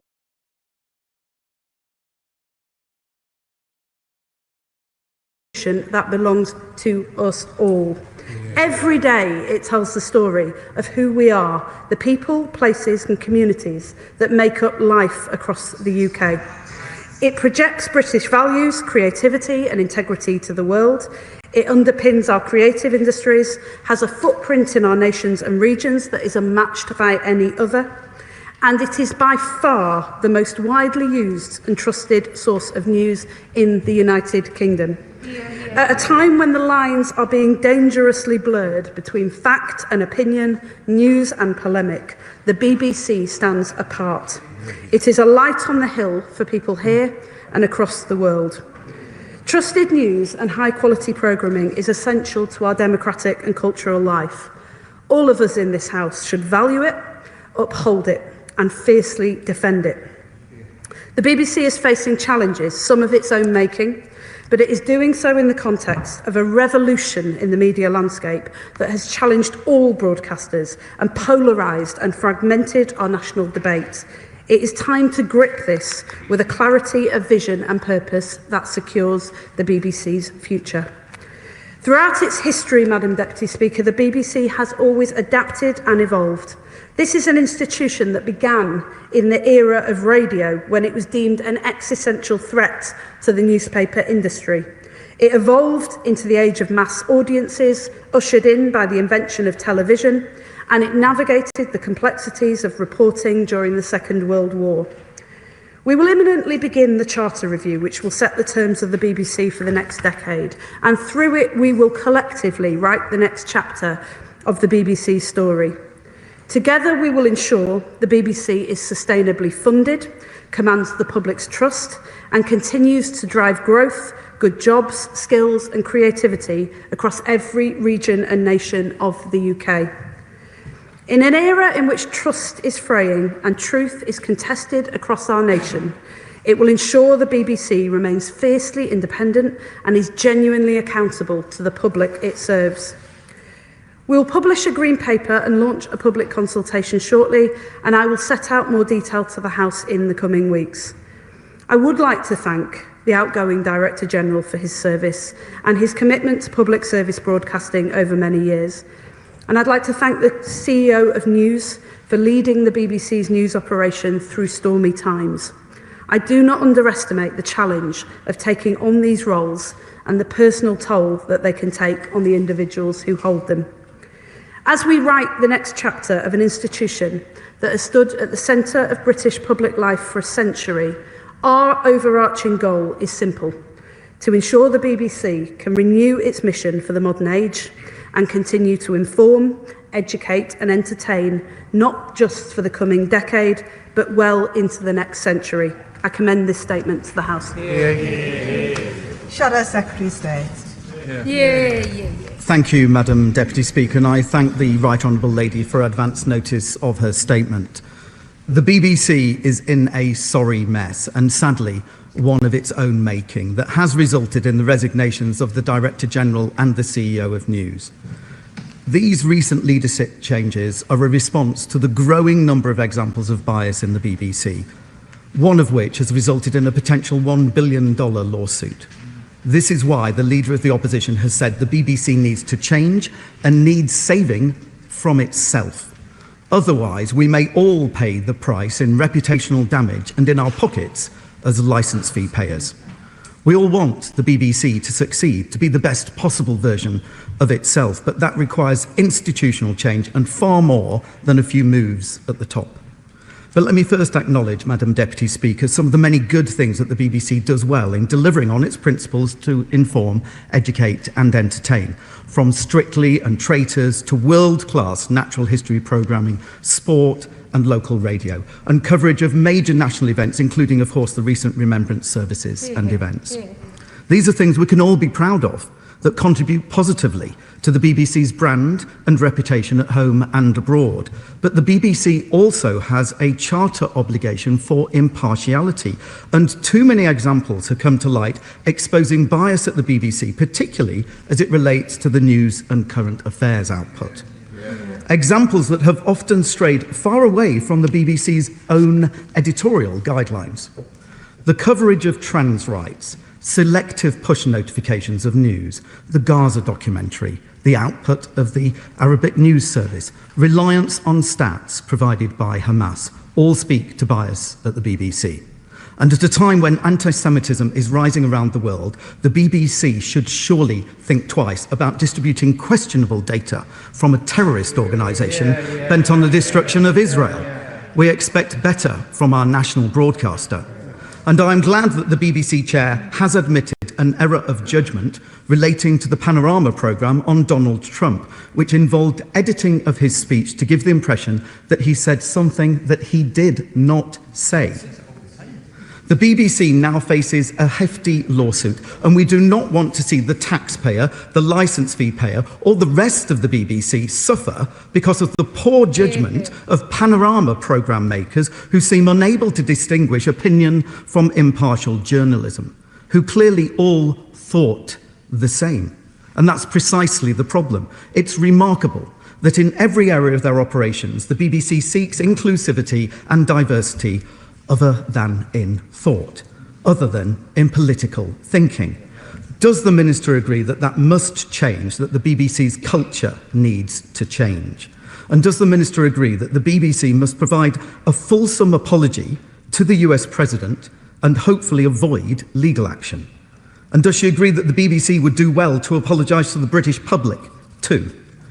Does she also agree we need a root and branch review of the BBC's adherence to impartiality, particularly as it relates to news and current affairs, and that we need more than apologies and resignations at the top, but clear actions on complaints processing, on governance, on oversight, and on compliance to ensure that the BBC sticks to its charter obligations on impartiality, and that it rigidly and consistently abides by its own editorial guidelines. The Minister did mention the next steps in the BBC Charter review, but we would appreciate more details on timelines as soon as possible. And could she confirm, though, what discussions she's currently having with the BBC leadership about the search for the new Director General? And given that the BBC Arabic service is funded in part by the British taxpayer through FCDO grants, can she confirm what discussions she is having with her FCDO colleagues about its future funding and governance arrangements, and about the impact the BBC's editorial failings have had with Israel and our partners in the Middle East? Action must be taken, and the serious issues discussed today must be addressed, Madam Deputy Speaker, because the BBC must become, once again, an institution that all of us, not just some of us, can be proud of. Secretary of State. Well, can I thank the honourable gentleman? I know this has been an issue that has been of serious concern to him as it's unfolded over the past week. And can I say to him from the outset that I do strongly agree with him that 2 resignations are not the answer to the challenges that the BBC has faced, not just over the last week, but in recent months.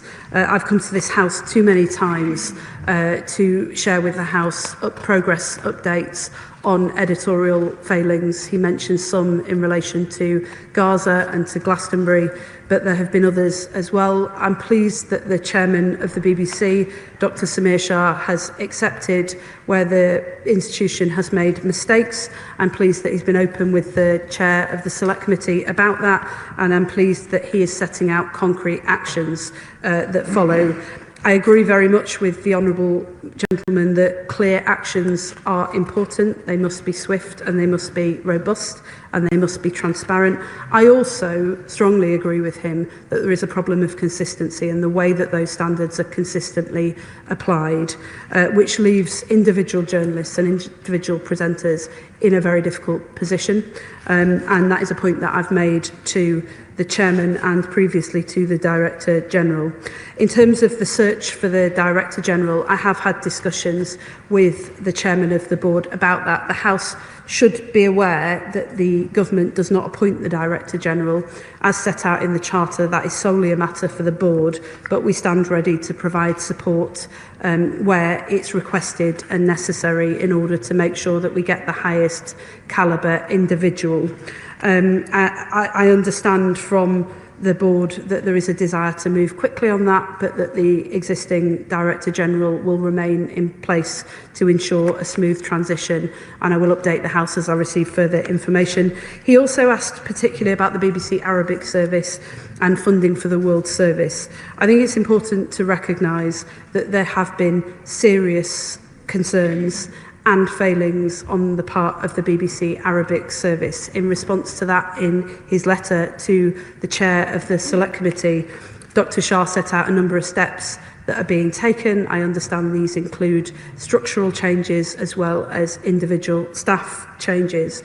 But I would gently push back against the assertion that this should affect our support for the World Service. The World Service is a light on the hill for people in places of darkness, and there are many in the world at the moment, and this government strongly supports the World Service and will continue to do so. Sarah Owen. Thank you, Madam Deputy Speaker. Whatever the case with Donald Trump, who has actually said far worse than the wrongly edited clip showed, and it is a wrongly edited clip, the only ones rubbing their hands in glee right now during this whole debacle is those that do not want a free press. Those politicians who have deep pockets lined by goodness knows who. Those politicians that cosplay being journalists on RT and GB News, spreading division and hatred. I hope that all of us in this House would agree with the principle of keeping our public broadcaster free from political interference. So does the Secretary of State agree that it's time to review the influence of former Conservative spin doctor Robbie Gibb on the BBC's board? Secretary of State. Can I thank the Honourable Lady for her question? In relation to the board, she will be aware that the Charter sets a strict legal threshold that must be met before dismissal of a board member, and so I am unable to pursue the course of action that she suggests. Liberal Democrat spokesperson Anna Sabine. Thank you, Madam Deputy Speaker. The Liberal Democrats have always pushed the BBC to be better, delivering genuinely balanced reporting, rigorous investigation and the best journalism in the world. We believe in a strong, independent, publicly funded BBC that values factuality, scrutiny and accountability in our democracy. The BBC clearly isn't perfect, and it's right that we hold it to the highest standards. The Panorama editing error was a serious mistake and we welcome the BBC's apology. The resignations of Tim Davie and Deborah Turness must be an opportunity for the BBC to turn a new leaf, to rebuild trust and return to its core mission to inform, educate and entertain. However, it is obvious to everyone that this issue is being weaponised by those who want to undermine the BBC and who would profit from its demise. Without the BBC, we are more vulnerable to the dangerous misinformation and conspiracy theories that populists like the member for Clacton and Donald Trump trade on, and we cannot let that happen. So as the government navigates Trump's latest tantrum, threatening to sue the BBC for $1 billion, can I ask the Secretary of State, what is she doing to stand up for the BBC, Britain's BBC, which is the most trusted source of information in the world? And speaking of interference by bad actors, serious concerns remain over the conduct of Sir Robbie Gibb during his tenure on the BBC board. We need to have absolute confidence that the BBC can operate free from political influence, factional interest or personal agendas. So if the Secretary of State truly believes in an independent BBC, will she now also sack Robbie Gibb, end the political grip on the BBC board and listen to Liberal Democrat calls to guarantee that the appointment of the next Director General is transparent, impartial and worthy of the trust that British public places in the BBC? Thank the Honourable Lady. It's difficult to hear her over the noise, but she asked if we will stand up for the BBC. I think she's heard my words to the House today. The BBC is one of the most important institutions in the country. It stood at the centre of our democratic and cultural life for over a century. And how will we stand up for the BBC? By putting it on a firm footing through the charter process that we're about to start. She will have heard, in relation to her concerns about board members, she will have heard that the answer that I gave to my honourable friend. Rupert. Thank you, Madam Deputy Speaker. Can I thank my right honourable friend for her leadership on this and wholeheartedly welcome her words that political figures shouldn't be presenters of the news. Surely this should also apply to arbiters of news standards. I wonder if in the reforms we could look at the 4-person editorial standards committee, now that 2 of them have gone in the resignations, leaving the most senior one, someone who's owned a newspaper in this time, breaching the IPC guidelines, the ex-Conservative Director of Communications, Robbie Gibb. She mentions the editorial standards committee, the ESGC, which has been the source of much debate and scrutiny over recent days. I have discussed this directly with the chair of the BBC. I understand that changes are planned to that committee and I very much welcome that decision. Chair of the Select Committee, Dame Caroline Dining. Thank you very much, Madam Deputy Chair. Thank you to the Secretary of State for her statement, and I'd like to echo her words about the Director General and the Head of News. She'll know that the airwaves over the last couple of days have been dominated by a number of debates around the BBC, the concern about bias, particularly in some of the most contentious issues, the ability of the board to effectively govern, but most of all around editorial standards and accuracy. And it's this last point which has led the Culture, Media and Sports Select Committee, which I chair, to issue invitations today for non-executive members of BBC Editorial Guidance and Standards Committee, Dr. Samir Shah, Caroline Thompson and Robbie Gibb, and the former external independent advisors, Michael Prescott and Caroline Daniels, to appear before us in the weeks ahead. In the meantime, can I ask the Secretary of State, what support is her department giving the BBC at every level to steady this ship? And in terms of charter review, I heard her use the words imminently and shortly, but I have heard similar words since the beginning of the year, so I wonder if she can be more specific on the timelines. Thank you. Can I first of all welcome the action that her Select Committee is taking, that she's announced to the House today. I think in order to maintain confidence in the BBC, it's absolutely essential that the BBC is transparent about the actions that they've taken and the actions they intend to take. And it is very welcome that she is ensuring that the fullest explanation is given, not just to this House, but to the public as well.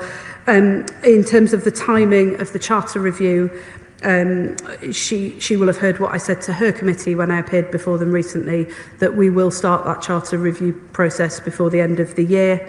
And I will, of course, return to this House as soon as those timings are finalised in order to put that before the House and give members the chance to debate that. She also asked what action we as a government are taking to support the board through what is clearly a tumultuous time. I've been working very closely with the chairman of the BBC in recent days. I've spoken to him daily and the Director General as well. And we have been clear as a government that we stand ready to provide all of the support that the board needs in order to appoint the highest calibre person to that post of Director General and to consider what changes they might want to make to senior leadership structures and roles as a result of the deliberations that they've had. Of course, the BBC is independent of government. It's essential that they're given the space to be able to get on with this process. But we have been working very closely with the BBC chairman at his request in order to make sure that the BBC can continue to thrive. Natasha Irons. Thank you, Madam Deputy Speaker. I think now more than ever, the role of the BBC in our national story, in our democracy and in the trust that we put in it is vitally important. But trust isn't given, it is earned, and we can't shy away from when things go wrong. So does she agree with me that the Charter should focus on transparency, accountability and measurable commitments to impartiality as the surest way to ensure that the BBC's trust is retained?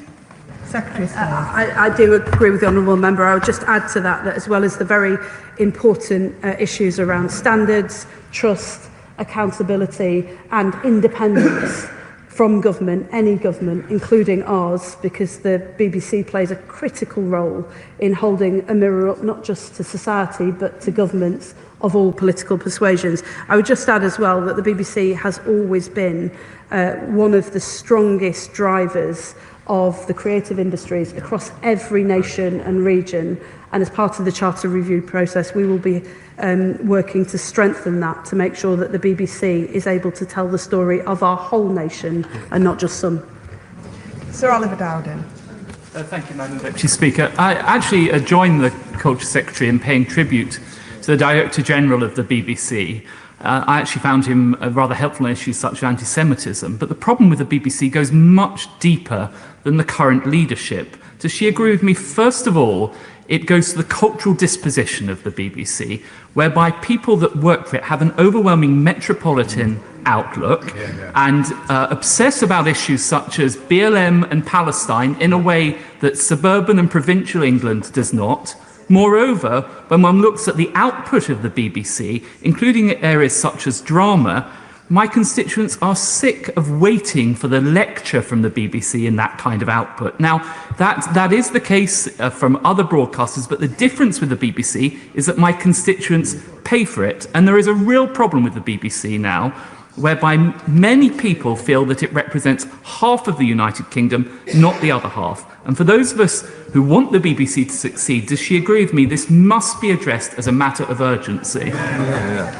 Well, the challenges that he describes don't specifically relate just to the BBC. I have voiced concerns, as many culture secretaries on the other side of this House have done previously, about the overwhelming concentration of the media industry from one background and in one region. And I believe, as many of my predecessors on the other side of this House believe, that that does need to change. But I would just caution the focus particularly on the BBC here, because that is a problem for the media industry as a whole and therefore for the public debate that we're able to have. And actually the BBC over the years, through the work that they've done at Media City in Salford, through the work that they're doing at Digbeth Lock in Birmingham, is one of the organisations that is at the forefront of changing that. I agree with him, though, that there has to be a level of challenge, internal challenge, within any successful organisation. And in the discussions that I've been having with the chairman of the BBC and the Director General in recent days, that has been the subject of a lot of the concerns that I have raised. Paul Law. Deputy Speaker, as a former journalist and as a former member of the Culture, Media and Support Select Committee, I know more than most some of the failings of the BBC, but also some of its great strengths, not least in combating misinformation online. I know many of its journalists personally, and have to say many of them take ultra seriously their duties to provide fair, impartial and, yes, fearless news coverage. And it's the fearlessness that often upsets this place on either side. And I have to say, yes, this was a serious error by the Panorama team, and a correction should have been swiftly issued. But that doesn't mean that the BBC as an institution should be undermined. And there are enemies on left and right who want to see the demise of the BBC, who should rue that day if it ever happens. Secretary of State. And, well, I agree with him. I agree with him, first of all, on the point that he makes about the seriousness of some of the failings and the need to uphold the higher standards. I also agree with him about the challenges and attacks that the BBC faces from both left and right. I think the real division when it comes to the debate about the BBC is not between left and right, it's between those of us who think that the national broadcaster is there to represent their worldview and those of us who believe that our national broadcaster is here to challenge all of us. Damian Hines. Thank you, Madam Deputy Speaker. The internet is full of people who think they are in touch with a bigger truth. And in getting that across, it doesn't matter what happens to all sorts of littler truths along the way. Samir Shah, in his letter to the chair of the committee, spoke of the sacred job of the BBC to use evidence that can be trusted, and that is more important than ever. And does she agree that actually it's things like this that give ammunition to people who say disregard the BBC, don't look at the MSM, consider all sources to be the same? And isn't the most worrying thing, not that a mistake happened, because mistakes happen in big organisations, but that it took this long for it to be corrected? And does she agree that in future corrections must always be made very swiftly and proactively? Secretary of State. Thank you. Yeah, and this concern about the length of time that it takes to respond is something that I've reflected to the BBC leadership, not just in relation to this episode, but previously as well. I think it really does undermine trust and confidence in the BBC, because when it takes some time, if there's not a proper explanation as to why it has taken some time, it leads people to believe that there is a complacency at the top of the organisation. I think that's something that the chairman has heard loud and clear and has taken on board as part of the learning from this episode. And I also agree with him that, as somebody who has shared some of my frustrations with the BBC leadership and some of the failings that have happened over the last 16 months with this House, that the reason that I and others have been frustrated is because the BBC holds such an important place in our national life and has to command the trust of the whole public. Stella Creasy. Thank you, Madam Deputy Speaker. I think we can all hear the frustration of the Secretary of State that we're in this position. She's absolutely right. There must be a period of introspection at the BBC as to how this has come to pass, because it is true that trust in our national institutions is declining. I must take issue, though, with something that she said, because she said this is a national institution that belongs to us all. My constituents, and I wager people's constituents across this House, are deeply concerned by the political attacks on the BBC, whether they come from at home or abroad, and they want to see it protected because they think they own it, but the honest truth is at the moment they don't. Now, I know in the past my honourable friend has been interested in these ideas, but with charter renewal coming, might she meet with a group of us to look at how issues like mutualisation might be the future to giving back trust and confidence in the BBC and genuinely protecting it from forms of political institution by giving it to the public to be part of running it? Secretary of State. Thank you. I mean, I stand absolutely by the assertion that the BBC belongs to us all. It's funded by the licence fee payer, but more than that, it is one of the few shared spaces and places that we have in this country. I was reflecting on this on Remembrance Sunday as I stood at the cenotaph, and before that, when we did the VE commemorations earlier this year, that there are very few broadcasters in this country who could provide those moments when the entire country stops and comes together through a shared experience. And I would, of course, be delighted to meet with my honourable friend to discuss some of the suggestions that she makes. Sir John Whittingdale. Thank you, Madam Deputy Speaker. The BBC has said that the editing of the Panorama programme gave the impression of a direct call for violent action, something that they then described as an error of judgment, which seems an extraordinary understatement. Does the Secretary of State share my concern that this was considered by the Editorial Guidelines and Standards Committee in May, but nothing was done. And should not, as a first step, the Editorial Guidelines and Standards Committee be made far tougher and fully independent? And will she consider this and other measures as part of the charter review that she is undertaking as a way of strengthening the impartiality requirement that was inserted in the last charter review? Secretary of State. Can I thank him for that suggestion, and I look forward to having more detailed conversations with him as we start the charter review process. As a former Culture Secretary himself, I would welcome the opportunity to do so. He raises the specific issue of the committee meeting that took place in May. My understanding is that there was a meeting in January and then a further meeting in May, and that that was done at the BBC's own request, but that there was then a failure to follow through. I don't want to speak for the BBC. It's not the role of me to answer questions on behalf of the BBC about how they took those decisions, but I note with interest that the Select Committee will be calling members of that committee to appear before them, and I'm sure that will be one of the things that they will be seeking to probe. Graham Stringer. Madam Deputy Speaker, I don't think any reasonable person can think that the programme put out by Panorama was a mistake. It was clearly manipulation with a purpose.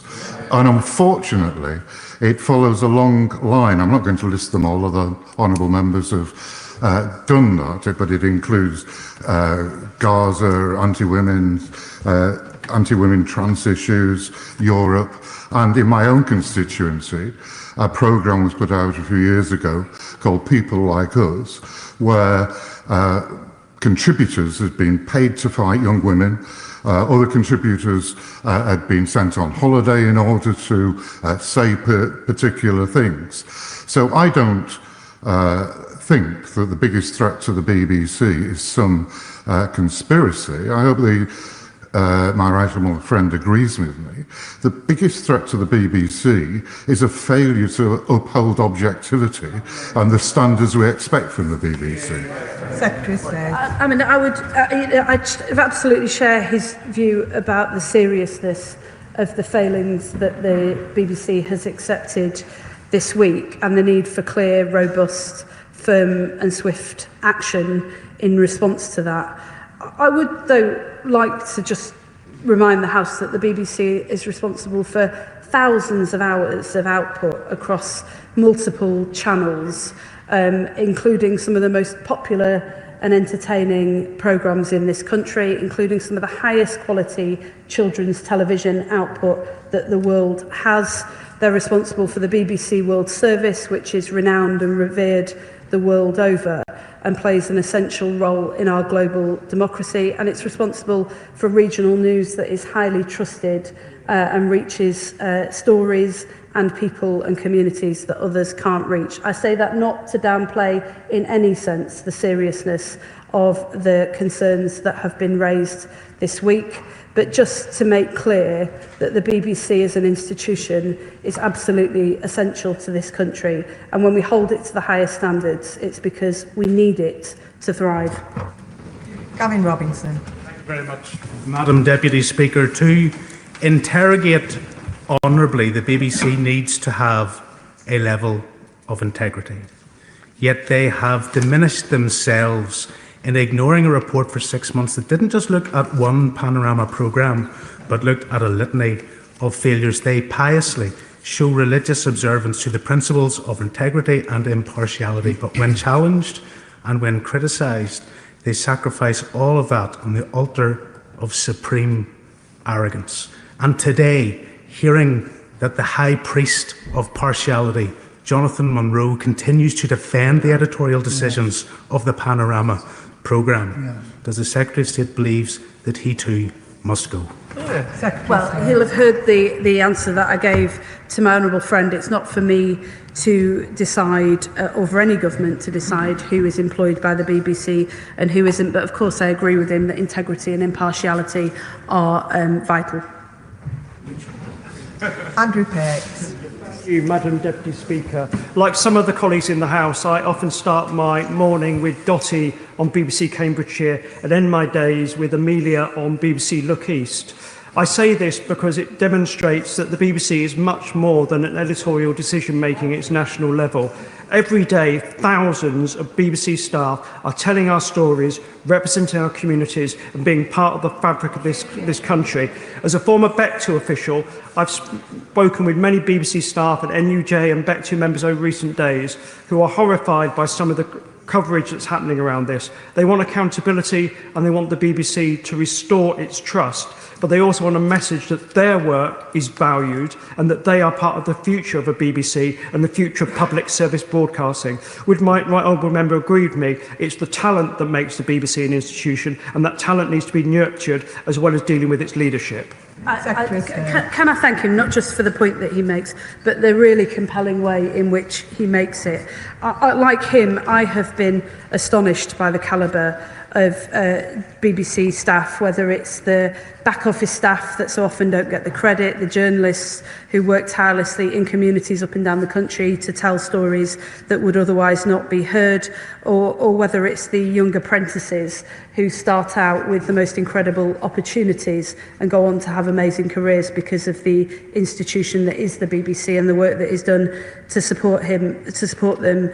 I know this has had an impact on many BBC journalists. I do want them to hear directly from this government how much we value, treasure and support them. I do also want to say to the House that in all of the conversations I've had with major investors who come to this country to invest in film and TV production here, the BBC is for all of them, without exception, a major draw because of the work that it does in skilling up a generation of talent and providing the institutions and facilities that they need in order to come here. Sir Julian Smith.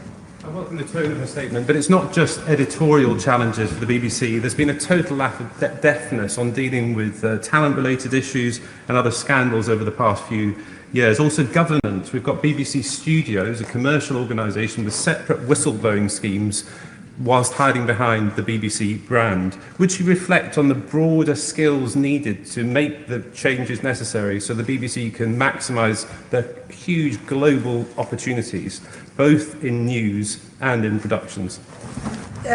He's absolutely right to raise the issue of the handling, lack of deftness, and also I would add lack of urgency in relation to some of these issues that have arisen over the past couple of years. I would say to him, let this be the moment that this changes. That is the tone and nature of the conversations that I've been having with the senior leadership of the BBC, and I would also echo the points that he makes about the skill sets that are required in order to make sure that the BBC can get onto a firm footing as we begin this next chapter. Sonia Antoniazzi. Madam Deputy Speaker, I'm no BBC basher. I want to protect it. I've written to the Secretary of State this morning, along with a number of cross-party MPs, asking if she will ask the BBC board exactly why it delayed issuing an appropriate apology over the Panorama Trump edit, because this delay, as we know, inflicted further damage on the BBC, our country's most trusted news source. And I agree with Hannah Barnes that she said in an article yesterday in the New Statesman that the corporation must turn this crisis into an opportunity. So will she also seek clarity from the former Director General Tim Davie about the worrying words in his resignation letter that the BBC needs to be championed and not weaponised?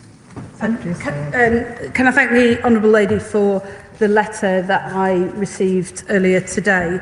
I have discussed this particular issue with the BBC about the delay in issuing an apology. I've been given a full account by the chairman of the board. It's not for me to answer on behalf of the BBC, but she will have heard that the Select Committee intends to call members of that committee, and I'm sure this will be a question that they'll raise with them. Pete Wishart. Deputy Speaker. Debates about partiality, of course, is something that we in Scotland are more than familiar with, particularly if you're on the 50% side of Scottish independence.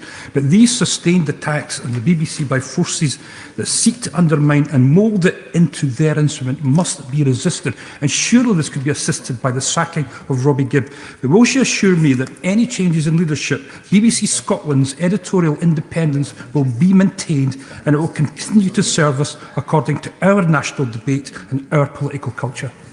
Well, he'll have heard the comments that I made about the legal threshold that must be met for any changes in leadership. The government appoints the chair of the BBC. We don't appoint individual staff members, and the board member that he mentioned was appointed by the last Conservative government, and his term was renewed just weeks before the general election. So I'm unable to take the action that he requests. But in terms of, he mentions nations and regions, which are very close to my heart as well. Through the Charter review process, we will be seeking to ensure that the nations and regions of the BBC are able to drive the direction of the organisation, and that people in every part of the UK will be able to see a fair share of content that reflects their lives, their communities and their contribution.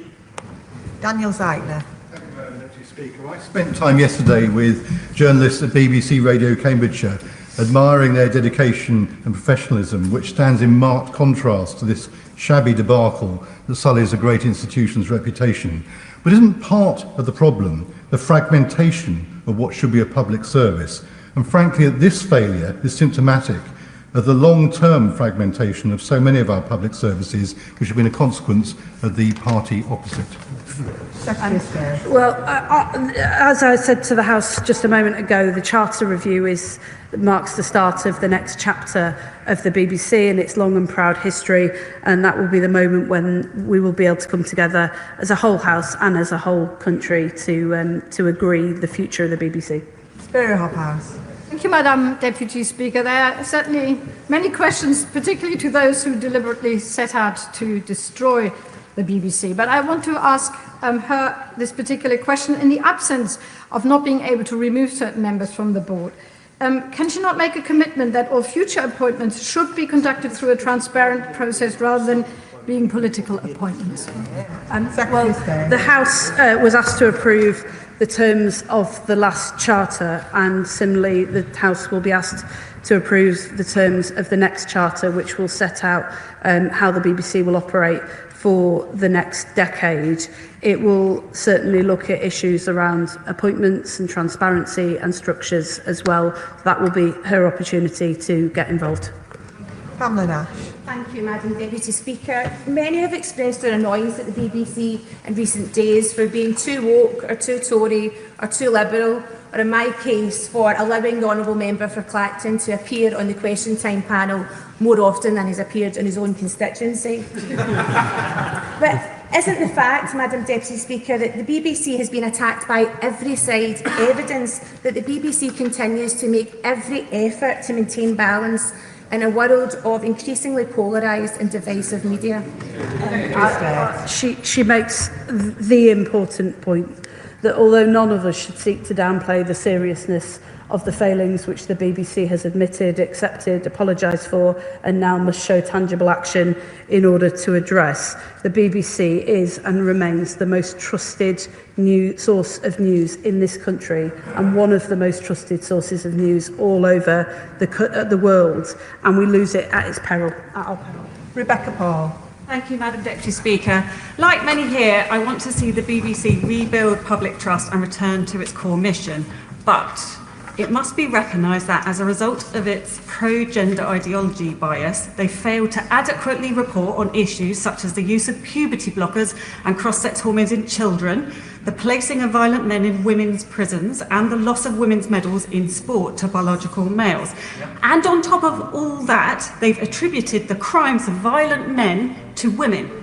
Calling a male sex offender she can never be responsible, impartial journalism. How does the Secretary of State intend to ensure that the BBC moves away from its current ideological approach on gender to one that is based on facts and evidence? Secretary of State. Well, I'll just gently say to the Honourable Lady that she wants the BBC to return to its core mission, but that is deeply contested, as you could just hear in this House. I don't believe that it is the role of elected politicians to tell any broadcaster what they can and can't produce, what they can and can't say, or to get involved in the minutiae of editorial decisions. I do think it is the right and proper role of this House to make sure that editorial standards are robust, they are thorough, they are well thought through, and they're applied consistently. That's what this government has been seeking to uphold in the conversations that we've had with the BBC in recent weeks, and will continue to do so. Graham Morris. Thank you. These are indeed uncertain times for the BBC and for the people who work in it. Would the Secretary of State agree with me that it's important that we remember that the 2025 Reuters Institute Digital News Report found that the BBC remains the most trustworthy news brand in the UK, with 60% of respondents rating it highly for trust? And would the Secretary of State also agree that the BBC must respond to criticism in a considered and proportionate manner, carrying out investigations with regard to due process, and should not be subject to political interference, nor for that matter interference from commercial competitors? He's absolutely right to raise the point about trust. The BBC is one of the most trusted institutions, not just in our country, but in the world. We seek to ensure that they uphold the highest standards, because that is of such value and importance to all of us in the United Kingdom. And can I thank him for his words? Ben Lake. I was very pleased to hear the Secretary of State confirm that the nations and regions will form a very important part of the BBC Charter Review. And to that end, she will know, of course, that over 90% of S4C's funding is derived from the BBC licence fee. So can I ask her that in the process of the BBC Charter Review, the financial stability of S4C will be a key consideration for the government? Very pleased to meet with the leadership at S4C after what's been a difficult time. This government reaffirms the importance of S4C to our national life, and I look forward to working with him as we start the Charter Review process to make sure that that continues.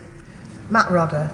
Thank you, Madam Deputy Speaker. Madam Deputy Speaker, staff at the former BBC monitoring station in Caversham in my constituency played a vital role over many years monitoring broadcasts from around the world, and indeed they broke a number of important news stories over the years, including the Iranian Revolution, only possible because of the public service model and the dedication of the staff and their skills. Could I, whilst I welcome the Secretary of State's statement today, could I ask her to say a few words of thanks to the staff of the BBC for their continued work and its vital role as a public institution? Yes, I've heard the comments that I made earlier in response to my honourable friend. I want to commend those many BBC staff, particularly those who put themselves in danger in order to report fearlessly from parts of the world where that is not possible. Recently, I came to this dispatch box to pay tribute to all of those journalists operating in Gaza in particular, where the loss of life has been without precedent. We owe them a great debt of thanks, and I'd like to place that on record today. Sir Roger Gale. Thank you, Madam Deputy Speaker. It's a very long time since I was taught to edit tape with a China graph pencil and a razor blade. But the fundamental principle remains the same. You don't change the sense of what somebody has said, ever. Those who have read the transcript of Trump's speech and then compared it with the Panorama edit know full well that that programme was a travesty of journalism and deeply dishonest. And it also represented a desperate lack of editorial control. But, Madam Deputy Speaker, I part company now with some of my colleagues. I believe, and I still believe, that the overwhelming majority of the journalists employed by the BBC, and for the record, those employed by independent television and Sky News, work fearlessly, faithfully, and honestly to deliver the truth. and where those are working overseas, as has been said, with great courage also. And I hope the Secretary of State, therefore, will resist, with all her power, the calls of those on both sides of this House and outside it, who would seek to destroy what is one of the jewels in our national crown. Secretary of State. I'm happy to give him that assurance. Joe Morris. Thank you, Madam Deputy Speaker, and can I echo solidarity with BBC journalists being expressed across the House. Can the Secretary of State assure myself and other members that measures will be taken in the forthcoming Charter Review to ensure that all political appointments to the BBC board are made with full public scrutiny and that such appointees will not be involved in any editorial capacity in the future in order to protect the integrity, credibility and independence of the most important bastion of public service broadcasting in Britain and beyond? Can I thank the honourable member for his words, and can I also thank members across this House for the tone of this debate. I know that the failings of the BBC editorial process in recent days are something that all members feel very strongly about, but it is a credit to this House that we can have a sensible and measured debate about the actions that are needed to address it. Sian Berry. Thank you, Madam Deputy Speaker. The BBC employs thousands of tremendous journalists working with diligent truth-seeking and impartiality. It's not perfect, but we must defend this national asset, and we cannot be left to the wolves of the kind of channels Trump prefers, which have propaganda values, not ethics and integrity. So will the Secretary of State protect our BBC from all further political interference, listen to the cross-party voices here and put an end to all political appointments and remove those already in place, like Robbie Gibb, if not immediately, then in that process? She'll have heard my comments to other honourable members about the appointments process, and the Charter Review offers this whole House the opportunity to look again at how those appointments are made and which roles exist. In relation to the points that she makes about the BBC and the environment in which it's operating, this is something that we as a government are particularly concerned about. The blurring of news and fact with opinion and polemic, and therefore the inability of viewers to turn on their TV screens and understand what it is that they're watching. I've raised with the Select Committee previously my concerns about politicians presenting news on programmes that are not necessarily deemed news programmes. As politicians, we are required to have an opinion and a point of view. That is very different from presenting impartial facts, and it's something that this government is looking to address. Alex Mayer. Thank you, Madam Deputy Speaker. The BBC is unique and special and ours. And yes, it's absolutely a part of the national conversation. But importantly, it's also a part of the regional and local conversation. I have fantastic local journalists in my patch on 3 Counties Radio and on Look East. And what's special is that if you have a local story that a local journalist has gone out to find, it can so quickly get onto the national stage because of our BBC.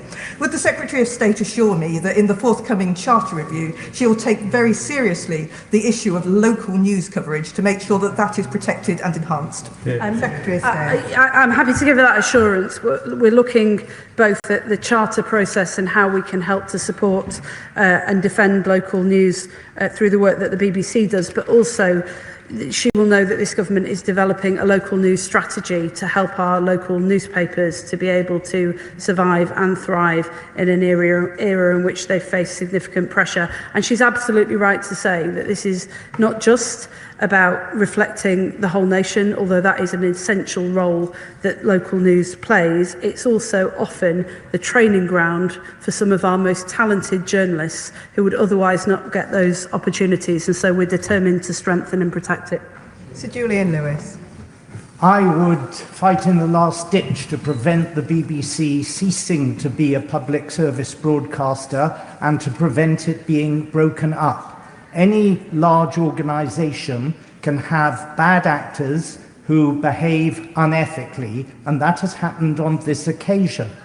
But it does the BBC no service when people parrot the line that the person responsible for this crisis is not the idiot who tampered with Donald Trump's quote, but a former Tory spin doctor, one of 13 members of the board who allegedly influenced other members of the board to somehow provoke this present crisis. The crisis has nothing to do with Robbie Gibb. It has something to do with a mindset that on the front page of today's Guardian has the whole thing about Robbie Gibb and relegates the fact that $1 billion lawsuit may be taken out by Donald Trump against the BBC to a tiny paragraph at the end of the article on page 2. If you want to know what's wrong with some bits of the BBC, read The Guardian today. Secretary of State. I'm not, Madam Deputy, I'm not entirely sure how to respond to that, but I think the honourable member's views are now on the record. Chris Kane. Madam Deputy Speaker, we've heard an awful lot today about the professionalism of the journalists at the BBC, and I wholeheartedly agree with that. But there's less of them now than there was last year, and we hear that the BBC is in the fight of its life across a whole number of fronts. Well, when you're in a fight across multiple fronts, it seems odd to send some of your best fighters home, but that's what's happening to our journalists, where there are less of them in our newsrooms. Does she agree with me that journalism delivered free from fear or favour costs money, and it costs a lot of money to do it really, really well? So delivering that has to be at the centre of gravity for the BBC now and in the future, and how we protect journalism and resource it properly has to be at the heart of the Charter Review. Secretary of State. Yes, I agree with him, and can I assure him that that is very much central to the Charter Review process that we are about to begin. He's right to say that fearless and robust journalism costs money. It's essential that the BBC is fairly and sustainably resourced for years to come. As a government, we are keeping an open mind about how that may unfold. But what I have said, and I'm happy to repeat to this House today, is that we have ruled out funding the BBC through general taxation, because whilst it's absolutely essential that good journalism is well resourced, it is also absolutely essential that the BBC remains independent from government and is able to hold us to account without fear or favour. Manuela Pertegala. Thank you, Madam Deputy Speaker. It's essential that the BBC's independence and impartiality are upheld at all times. And I'm afraid there have been serious concerns raised about Sir Robbie Gibb's conduct on the BBC board, including alleged attempts to influence recruitment and editorial decisions. So if the Secretary of State cannot remove Gibb from the board and cannot end political appointments now, what actions can she take to restore public confidence in the BBC governance? I would just start by saying that although everyone in this House is right to take with the utmost seriousness the failings that the BBC has accepted have happened over the course of this year, I would also just gently push back against the idea that the public has lost confidence in the BBC. It does remain the most trusted source of news in this country, and as I said earlier, in many parts of the world as well. In terms of the actions that I can take as the Secretary of State, I'm working very closely to support the Chairman of the Board through what are obviously tumultuous times. The Director General has agreed to stay on in order to see the organisation through that transition. We've already had discussions about the process for recruiting for a new Director General and the need to strengthen the work of the board and senior leadership when it comes to editorial oversight. That includes, as I said in answer to the Honourable Gentleman a moment ago, a discussion about the mix of skills and experience that is needed at the highest levels of the organisation. Thank you, Madam Deputy Speaker. I welcome the Secretary of State's statement today because, of course, it's absolutely right to hold the BBC to the highest standard, because that's actually the best way to defend our national broadcaster.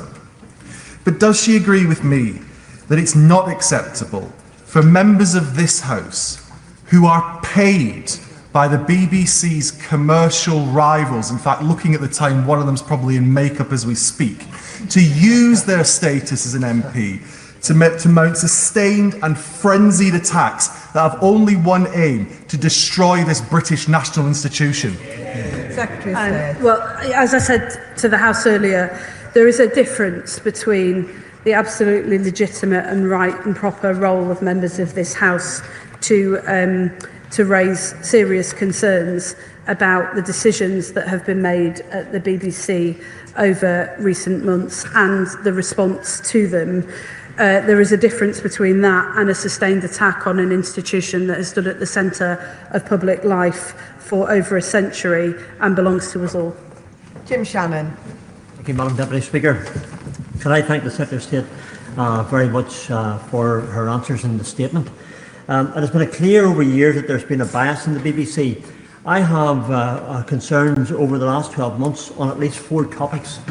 BBC bias against Brexit, BBC bias against my party, the DUP, elected representatives back home in Northern Ireland who refused to engage with the BBC, BBC bias for Gaza against Israel, BBC bias against Free Iran government in exile, with the BBC promoting the son of a former dictator. My goodness me, it's quite unbelievable. 2 people have resigned, but the canker of editorial control is still there. So, Secretary of State, the question I have today is just when will it end? Is this just a pause, or is this the end? Thank you.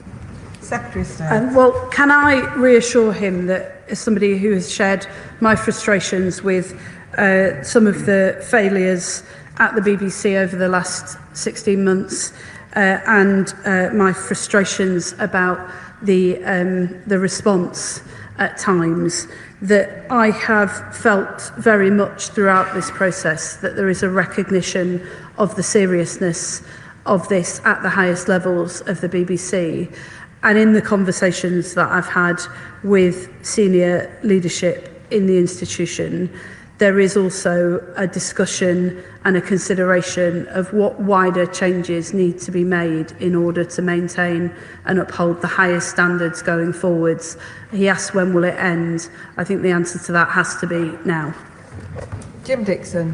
Thank you, Madam Deputy Speaker, and can I welcome the statement from the Secretary of State, particularly her strong support for the BBC as an institution that belongs to us all. Does she agree with me that, as she noted, with the BBC regularly rated worldwide as one of the most trusted news sources globally, that a strong BBC not only acts as a bulwark locally and in this country against misinformation, but also across other parts of the world, critical parts of the world, where there are very few other trusted news sources, and that in delivering services to those parts of the world, those services must be properly funded as well. Secretary of State. I do agree with him, and it's not lost on anyone in this House that at a time when other countries who don't necessarily have the UK's best interests at heart are investing heavily in state-funded propaganda, it's essential that the BBC continues to be a light on the hill for people in times of darkness. David Mundell. I've long been a champion of the BBC as a UK national institution, but at the last Charter review I did raise my concerns about the prevalence of a metropolitan elite at the heart of the BBC, not just at UK level but in Scotland, who don't always convey that they understand or indeed respect rural or older constituents like my own. So will the Secretary of State confirm that an outcome of this Charter review will be that in order to preserve the BBC as a national institution, it will convey that understanding of people right across the UK, wherever they live? I can and I will, and I do share his view that the story of the whole nation has to be told, and the best way to ensure that it is told is to ensure that all of us are involved in telling it, not just some. So when we look at the Charter review, there will be a particular focus on our nations and regions. I've said previously that although I absolutely commend the work that the BBC has done, they've been leaders in this field at moving jobs, programming and skills out of London. What I want to see is a shift in commissioning power so that in every nation and region, we decide the story that we tell about ourselves to ourselves as a nation. John Slinger. Thank you, Madam Deputy Speaker. We should be rigorous in holding the BBC to account, especially when it makes mistakes.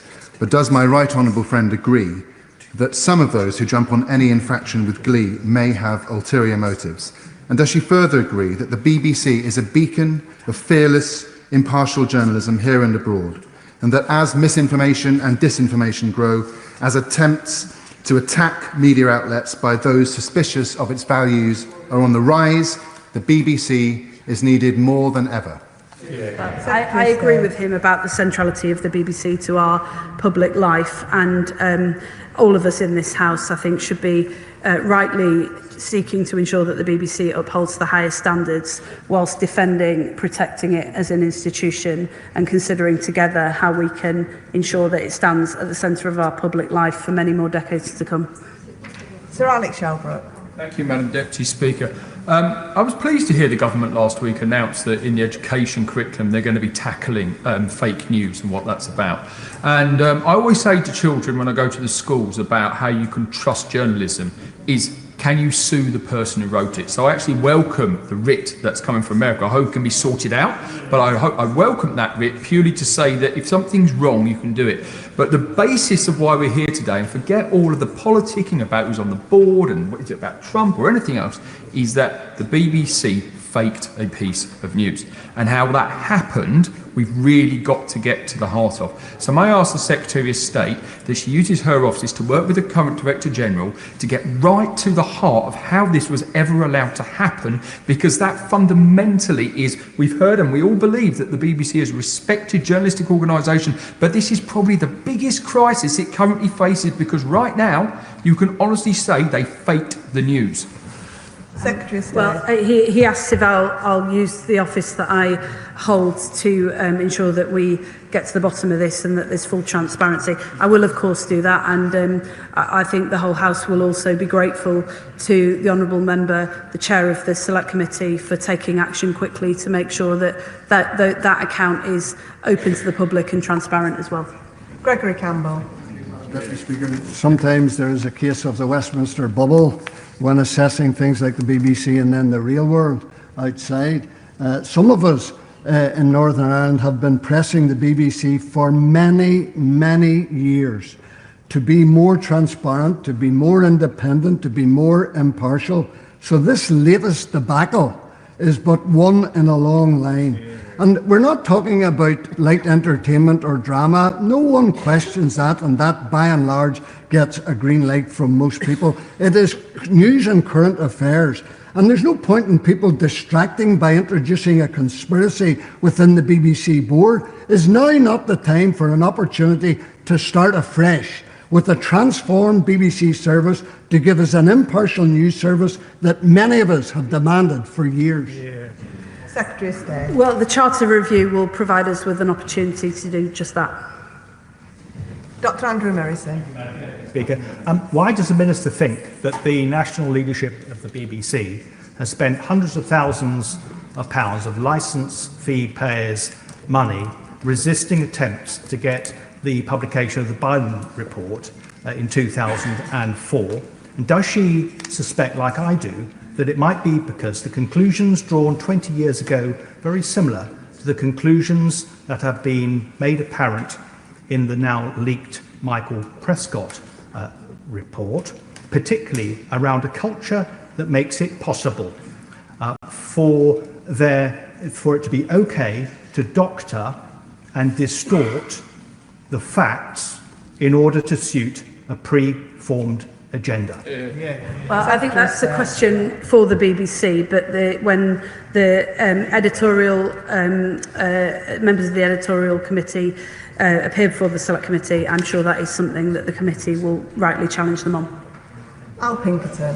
Thank you, Madam Deputy Speaker. Earlier this year, as part of the Armed Forces Parliamentary Scheme, I had the great privilege of visiting the 77th Brigade, the Russian anti-disinformation brigade of the British Army, down in Newbury, and what they told us there from the experts who are on the front line of the information wars is that the British population every single day are being subjected to thousands and tens of thousands of messages designed to seed distrust between government and citizen, to break our belief in our institutions. The United Kingdom is in an incredibly privileged position in that we have a state broadcaster that provides us with something that might resemble a national culture.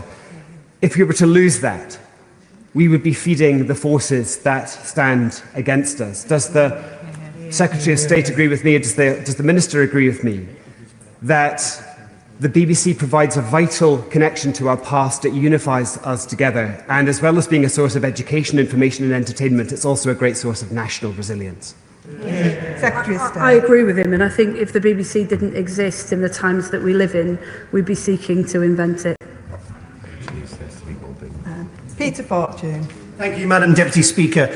Just to touch on something that the Secretary of State alluded to earlier, one of the vital services that the BBC provides is supporting local media, an industry that I worked in for 10 years. And they do this through their local democracy reporting scheme, and it helps to bring forward the next generation of journalists and reporters. So would she agree with me that it is imperative, therefore, that the BBC win back the trust and the discipline and the culture of impartiality so that this can be inculcated into the next generation of journalists so that they can report without fear or favour?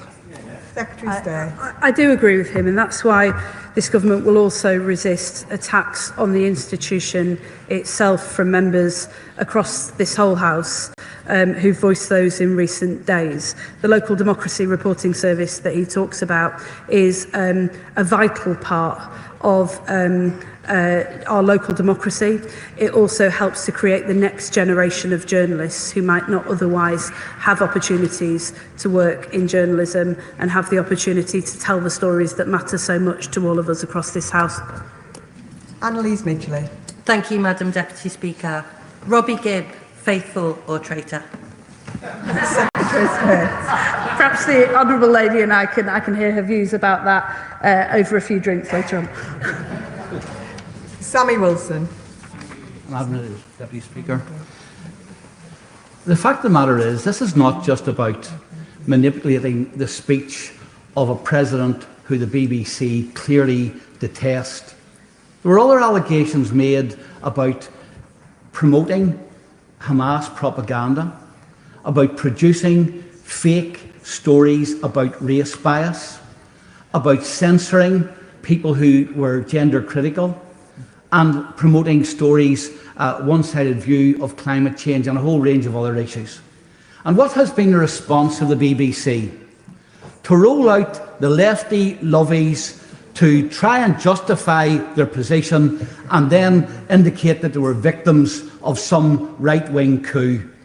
Does a response not show that this body, which has fabricated the news, misused its monopoly and hidden behind the protection of politicians in this House far too cowardly to take them on over the years, does this not show that this body is not capable of change? And like many millions across the United Kingdom, I object to paying for this. And I hope that in the review, the Minister will decide that there should be no more enforced taxation. No more enforced taxation.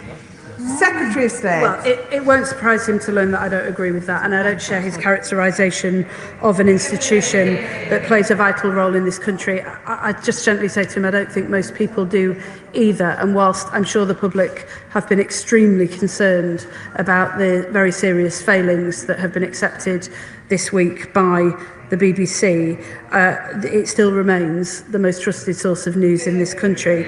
I would also just say to all members of this House that there's been a lot of discussion today about individuals and individuals who are held to be responsible for all of the problems at the BBC, whether they're individuals who serve on the board or individuals who serve as senior executives.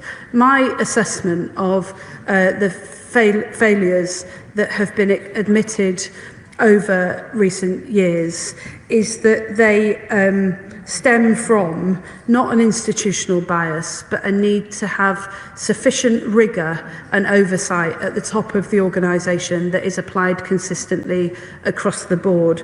That is something that I know the chairman of the BBC is seeking to achieve, and as a government we stand ready to support them in that. Pam Cox. Thank you, Madam Deputy Speaker. In the early 2000s, I lived in Hanoi alongside my husband, who was reporting on Vietnam for the BBC. And I saw for myself how he and the BBC worked very hard for truth. He then spent a year in Myanmar working alongside extraordinarily brave local journalists under a military dictatorship who were seeking to expand public broadcasting. So does the Secretary of State agree with me that the BBC's trusted journalism is one of our strongest defences against disinformation, both at home and abroad? Secretary of State. I do agree with her, and I'd also like to pay tribute to the work that BBC Verify does in helping to empower our citizens to be able to navigate a very difficult news environment. Rupert Lowe. Thank you, Madam Deputy Speaker.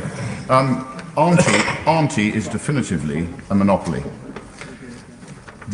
When Mr. Reith, for good reason, wrote into the Charter that she should inform, educate and entertain with complete impartiality, he did it for good reason.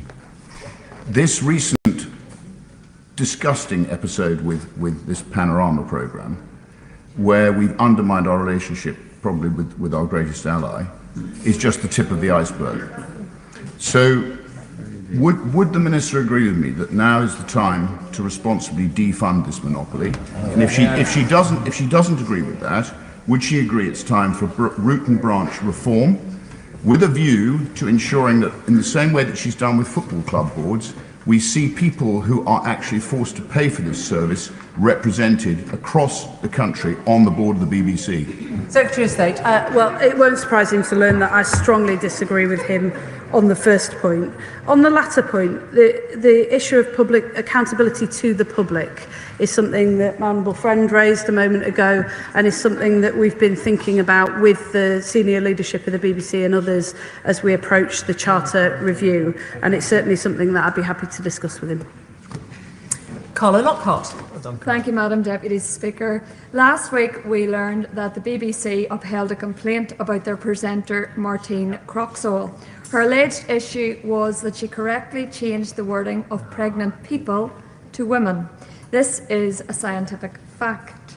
Somehow the BBC found her eye roll as conveying a personal view. Madam Deputy Speaker, there are two genders, male and female, and one of those genders can become pregnant, women. This is the view of the Supreme Court.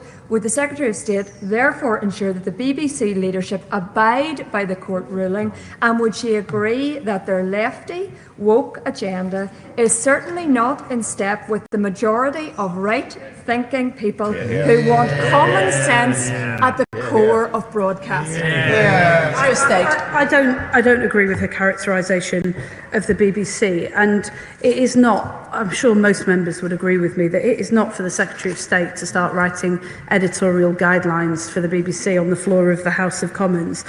My job is, though, to work with the senior leadership to make sure that they have the right structures and people in place so that they have well thought through, easily understood and consistent editorial guidelines of the highest standard that are applied consistently and don't leave presenters and journalists struggling to interpret them. Can I thank the Secretary of State for her answer? Point of order, Anna Sabine. Thank you, Madam Deputy Speaker. I would just like to seek clarification of something. I think during the course of this debate, it's possible that the Secretary of State has given the impression that she doesn't have the power to remove BBC board members, whereas in fact the BBC Charter empowers her to remove anyone who is unable, unfit or unwilling to perform the functions of a member, and I seek your guidance about how to take this forward. Can I thank the honourable member for her point of order? She will be aware that she had 2 minutes during the course of the urgent question to raise that, but I can see the Secretary of State wishes to respond. Secretary of State. I would just like to make clear that I said to this House consistently, there is a very high legal threshold that must be met in order for board members to be removed. That is set out by the terms of the Charter, and as such I am unable to take the actions that a number of members of this House requested. Point of order, Graham Downey. Thank you very much, Madam Deputy Speaker. Last week, the member for Newark published a juvenile and shameful AI-edited videos of proceedings in this chamber. I've written to Mr Speaker about this matter and whether or not it's a breach of the terms and conditions of Parliament TV, which explicitly prohibit the altering of video or audio recording in any way. And I hope that I trust that is being fully investigated. More broadly, however, Madam Deputy Speaker, I am deeply concerned that while this video was obviously edited, the use of generative AI is fast evolving, and I believe this House must protect both itself and our wider democratic system by drawing a firm line in the sand. Attempts to edit words, gravitas and the responsibility of this place when members speak in this chamber is not acceptable, is disrespectful to colleagues and moreover an affront to democracy itself. Can I ask you, Madam Deputy Speaker, what sanctions can currently be imposed on members of this House to deter and prevent this type of behaviour? And if they are not currently adequate, what more can be done to ensure our democracy is protected better in the future from this use of AI technology? And I understand the member for Leighton and Wanstead wanted to raise a similar point of order. Calvin Bailey. Deputy Speaker. Thank you, Madam Deputy Speaker. On the point of order, last week the Deputy Prime Minister made a historic appearance as the first black man in history to answer at Prime Minister question time, which would have been seen by thousands of young black men who would have believed that this is a place for them. Footage from that appearance has sadly been doctored for circulation on social media in violation of Parliament's rules on the use of footage, namely rules 1.2, 1.4 and 2.1, including a video shared from the account of the Right Honourable Member for Newark. So, Madam Deputy Speaker, would the Chair advise me how I and other honourable members can ensure that such flagrant breaches do not occur again? Can I thank both members for their points of order and just seek clarification that the Right Honourable Member for Newark was informed in advance of the point of order. The terms and conditions for downloading and making use of clips from Parliament Live are published online. While it would not be appropriate for me to refer to guidance given to individual members, I would urge all colleagues to follow the rules. Ultimately, I am not responsible for what members post online. How we treat each other is important and sets the tone for national debate. I would ask members to consider carefully what is in good or bad taste and to exercise good judgment in what they post online about colleagues. On the broader point about the use of AI in relation to footage of our proceedings, that is an issue that the Administration Committee may wish to pursue. In particular, the House might benefit from considering whether the current licence, rules and enforcement mechanisms are appropriate. Point of order, Helen Maguire. On a point of order, Madam Deputy Speaker, during my earlier remarks, I inadvertently stated that the Government had pledged £1.2 million towards the Strategic Health Alliance and UK-Ukraine trauma recovery. In fact, that sum has not yet been pledged. It is the amount that is sought and would make a real difference if provided. I apologise for any confusion caused, and while I have your permission, may I take this opportunity to once again urge the Government to consider making that commitment. Can I thank the Honourable Lady for notice of her point of order and to note that she has put her correction on the record. Before we come to the 10-minute rule motion, I should inform the House that the Nathan Gill bribery case is still technically sub judice until sentencing on the 21st of November. However, given that the accused has pleaded guilty to the charges and the continuing interest from members on this case in the context of Russian interference with British politics, Mr. Speaker has granted a limited waiver to allow discussion of the case during today's proceedings. Members should avoid making reference to sentencing issues. 10-minute rule motion, Callum Miller. Madam Deputy Speaker, I beg to move that leave be given to bring in a bill to make provision about the seizure of frozen assets connected to the Russian Federation, to require the Secretary of State to publish recommendations about the use of such assets to fund military reconstruction and humanitarian work in Ukraine and for connected purposes. Madam Deputy Speaker, in November 2024, my constituent Alex wrote to me. Alex is a research scientist who has lived in the UK for over 25 years. Alex is Ukrainian. At a surgery, he told me how devastated and how angry he is about the destruction of his country by Russian invaders. He also told me of his fear for his brother, who is fighting on the front lines. Alex wanted to know why Ukraine was struggling to obtain the weapons it needed to resist Russian assaults. He asked me a simple question. What more can the UK do to help my brother and my country? The truth is, Madam Deputy Speaker, that in November 2024, there was more the UK could do. 12 months later, there is still more the UK can do.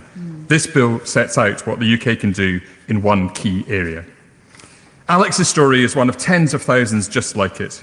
We've all heard them from amazing Ukrainians who've been hosted by communities across the UK since Russia invaded. These stories speak to the horror inflicted by Vladimir Putin. The UN estimates that over 50,000 Ukrainian citizens have become casualties of Putin's war machine, including over 2,300 children wounded and over 700 killed. Tens of thousands of brave Ukrainian men and women have made the ultimate sacrifice on the front line. While some in this House, like the Honourable Member for Clacton, would prefer to be apologists for Putin, I know that I speak for most colleagues when I say that Putin alone is responsible for the atrocities we are witnessing in Ukraine. Yeah. Nor is Putin content merely to devastate Ukraine today. He is hell-bent on erasing its future. His systematic programme for the abduction of at least 20,000 Ukrainian children will go down as one of the vilest acts of this war. Yeah. I want to pay tribute to those colleagues who have shone a spotlight on this appalling crime. We must all commit ourselves to returning each and every Ukrainian child to their home. Yeah. Madam Deputy Speaker, Putin's ambitions stretch beyond Ukraine.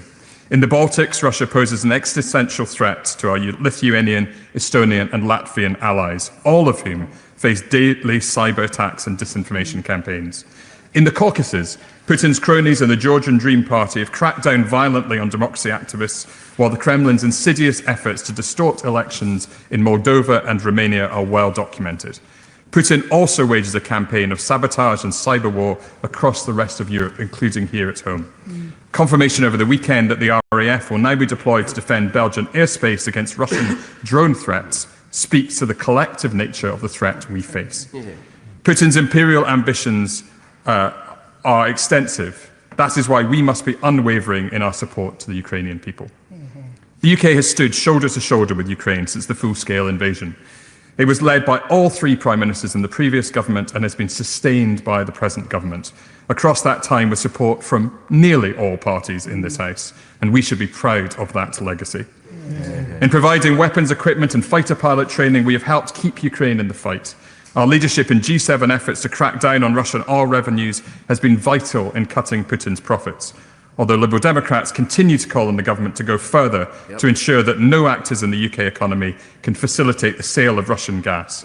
We are also pushing the government to explain why over £30 million worth of Russian planes were imported to the UK last year. Madam Deputy Speaker, Britain's contribution has been crucial, but we cannot rest on those laurels. Rather, we must double down on our support. Last month, Ukraine's Defence Minister Denis Shmyhal laid out the challenge. He estimated that Ukraine will need to spend $120 billion on defence in 2026, of which Ukraine itself can cover half.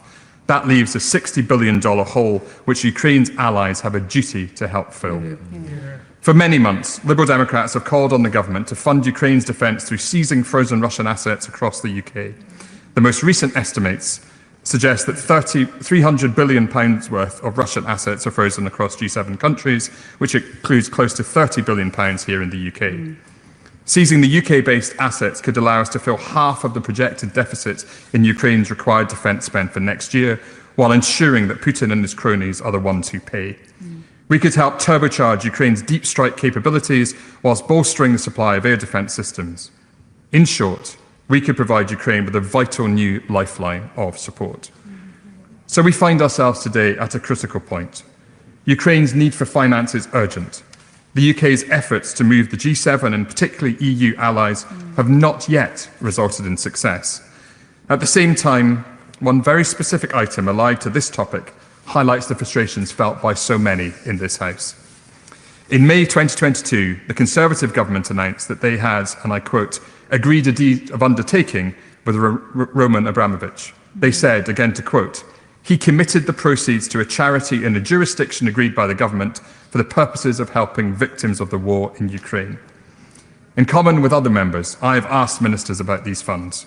On the 24th of January, the 17th of March and the 21st of May, the Foreign Secretary and the Foreign Office Minister in his place told me that they were, to quote, redoubling our efforts, doing everything I can and working at pace.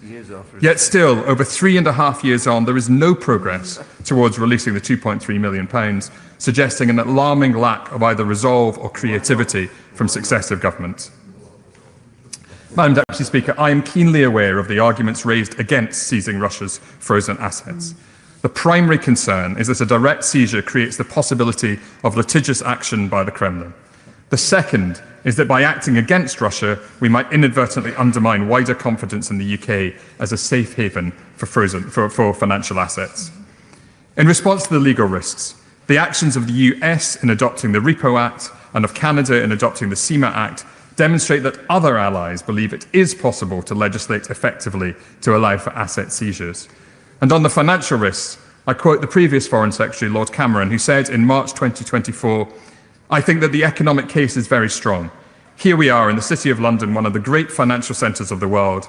I do not think that using that money will disadvantage us in any way." I am conscious too that these concerns have inspired important efforts in Brussels. These have aimed at securing Europe-wide agreement on proposals which would allow for the use of frozen assets, whilst reassuring Belgium in particular, where the majority of frozen assets are held, that the legal risk will be both reduced and shared. While I welcome these efforts at securing international consensus, those proposals have stalled. And with each day that passes without concrete action to unleash the potential of the assets, Putin's war machine makes further progress. Madam Deputy Speaker, last month we learnt that, shamefully, an elected UK MEP, Nathan Gill, took payment from a Russian agent, Olay Voloshin, to repeat pro-Russian propaganda in the European Parliament. Mr Gill sat in the European Parliament with party colleagues who now sit in this House. It is for the Honourable Member for Clacton to explain his meetings with Mr Voloshin's wife, and for the Honourable Member for Boston and Skegness to explain his public support for Mr Gill in 2019, and his more recent hospitality from Vladimir and Lyubov Chernukin.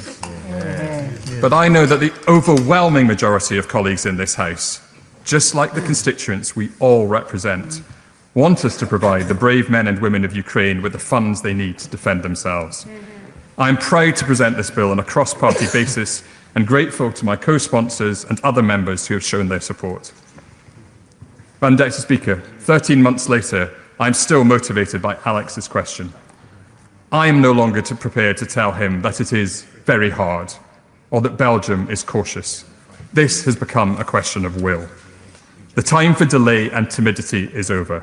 I believe it is the will of this House to legislate so that the UK can lead our G7 and EU partners in seizing Russian state assets here in the UK and in making them available to Ukraine. Ukraine needs her friends to step forward with urgency and purpose. She needs our financial support today so that she can purchase the military material to drive back the Russians and defend her sovereign territory. And so, Madam Deputy Speaker, I urge the government to show leadership towards our European and G7 allies and to work with colleagues from across the House to enact this bill. Now, before I put the question, I would just like to confirm that the honourable member did in fact inform the members for Clacton and Boston Skegness of his intention to refer to them. It would be a courtesy of the House, if he hasn't, for him to have done so in advance. The question is that the honourable member have leave to bring in the bill. As many as are of that opinion say aye. Aye. Of the contrary, no. I think the ayes have it. The ayes have it. Who will prepare and bring in the bill?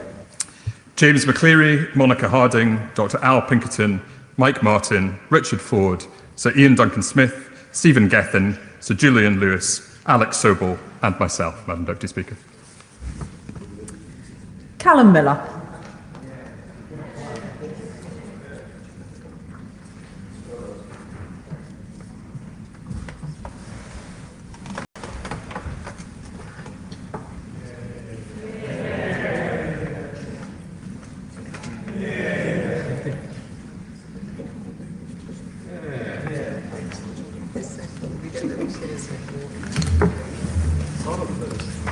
Russian frozen assets, seizure and aid to Ukraine bill.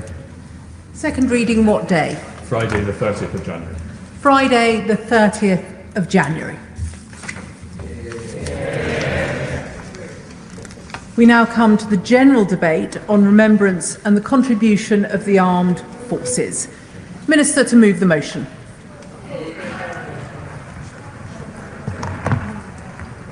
I beg to move this House has considered remembrance and the contribution of the armed forces. On Sunday, His Majesty the King led the nation in commemorating generations of men and women who served, fought, and in many cases did not return home. Around 10,000 veterans gathered at the Cenotaph in Whitehall to observe the traditional 2-minute silence and take part in the Royal British Legion's Remembrance Sunday March Past. As a veteran myself, I was immensely proud to march as part of the Royal Marines Association. At memorials in towns, villages and cities right across the UK, civilians and members of the armed forces also came together to pay their respects of those who have made the ultimate sacrifice in all wars. Now, we owe everything to those heroes who laid down their lives to defend our shores, protect our interests, and safeguard our way of life. The peace and the freedom that we enjoy today is their precious legacy, and it's a reminder that freedom is not free. And Remembrance Day is the most important opportunity we have as a nation to come together and to honour them.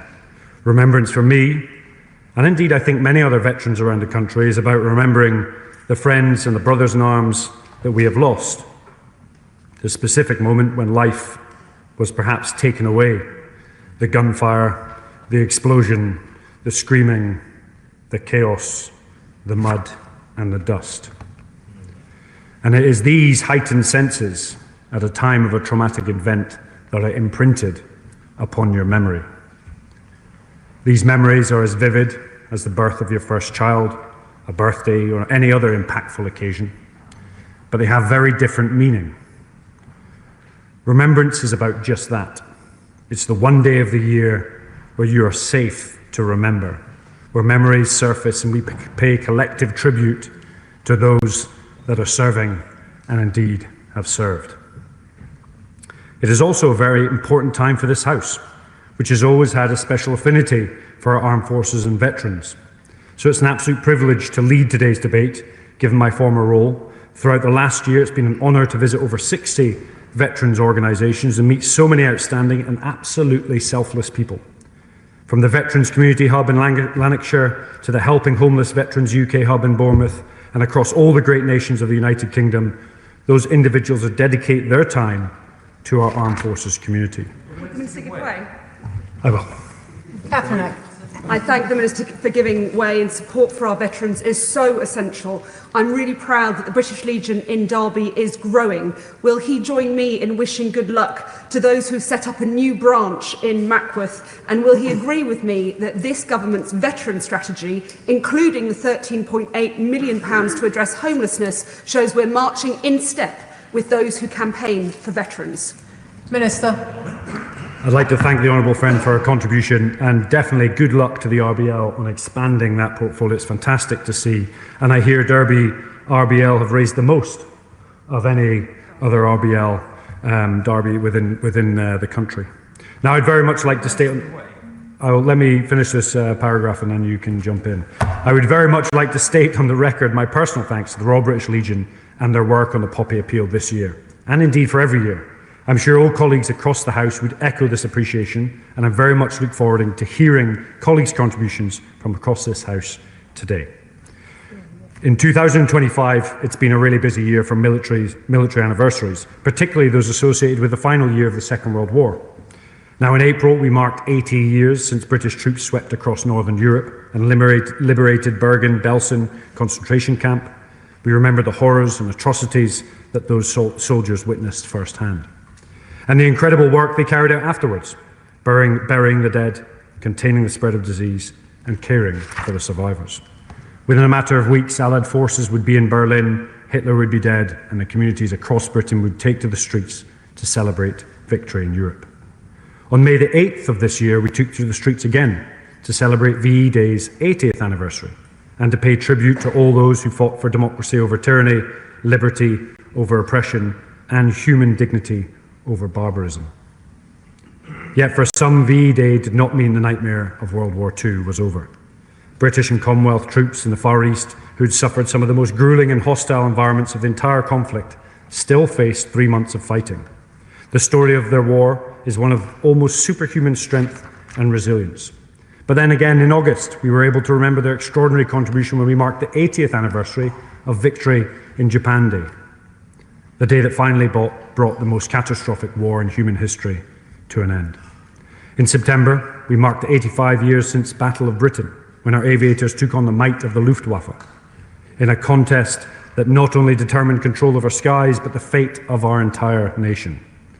At a time of supreme enemy confidence, Britain proved to the world for the first time that Hitler and his forces could be defeated. Now, after such an important year for commemorations, today, Remembrance Day 2025, is a moment of profound national reflection and indeed gratitude, as we remember all those who served and indeed all those who have fallen. As we remember the conflicts gone by, the 107th anniversary of the 1918 armistice, which we remember those who fought in the Great War, those who served in the Korean War, which began 75 years ago, those who fought in Northern Ireland, the Falklands, Iraq, Afghanistan, and elsewhere across the globe.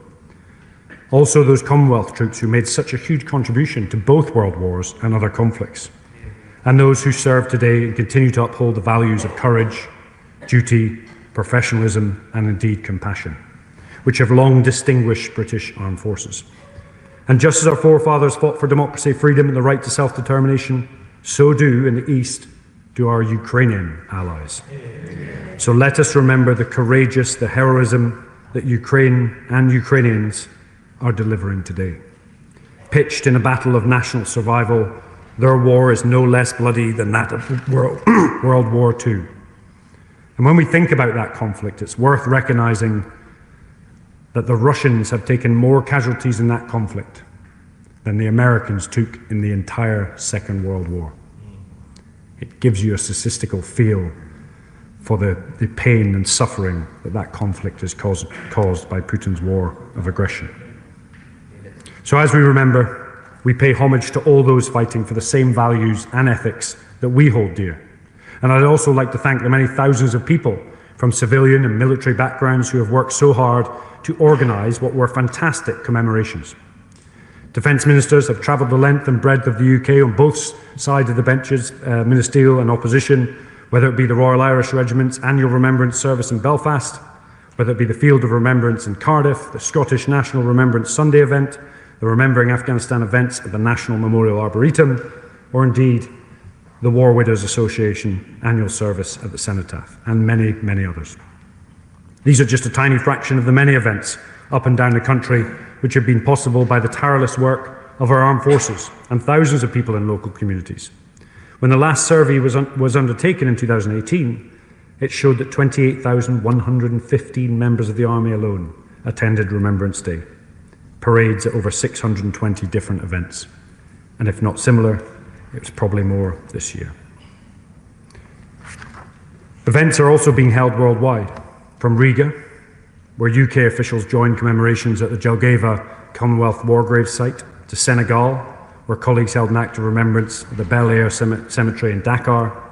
And as we discuss the role that our armed forces play in remembrance today, we must also consider the remarkable work that serving personnel perform all year round, educating young people about the history of defence, deterrence and warfare, promoting awareness and raising funds through charities, including through the Royal British Legion's incredible Poppy Appeal, and working with the Commonwealth War Graves Commission to maintain military graves to the highest possible standard all around the world.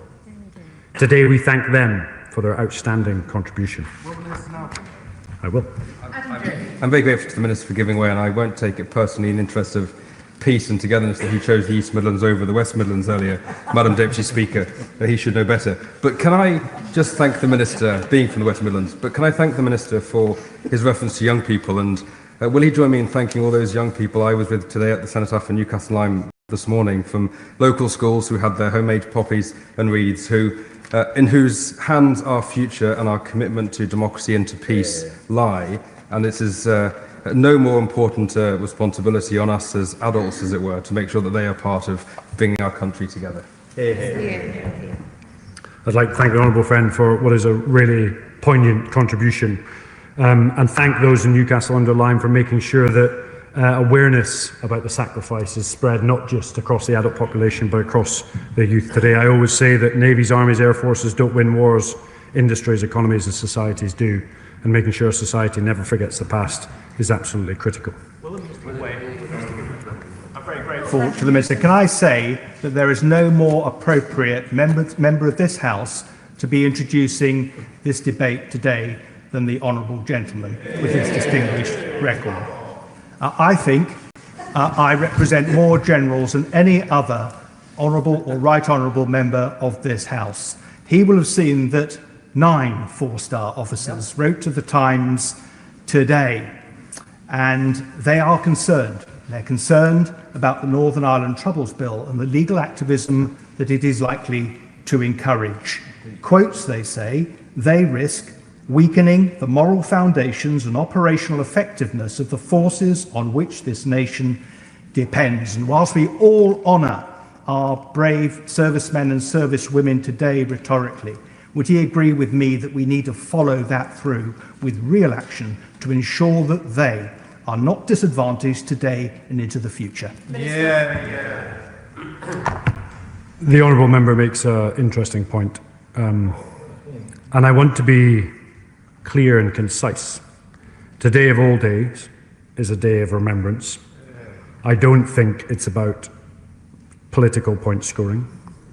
We have a debate on Thursday where we can discuss this issue in detail, and I would very much welcome a discussion with those individuals that sent the letter, and as would the Defence Secretary and others, to talk through the issues and provide balance to the argument and ensure that we protect our country, our armed forces from lawfare, and ensure that they are represented and their voices are heard. Now, whilst I will give way. Well, Jennifer, I just want to return to this point about the commemoration.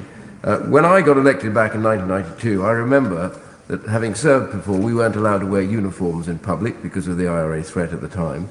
And actually, bit by bit, these commemorations were no longer attended. I can remember my first commemoration in Chingford. I would be lucky if we had 100 people who turned out for that.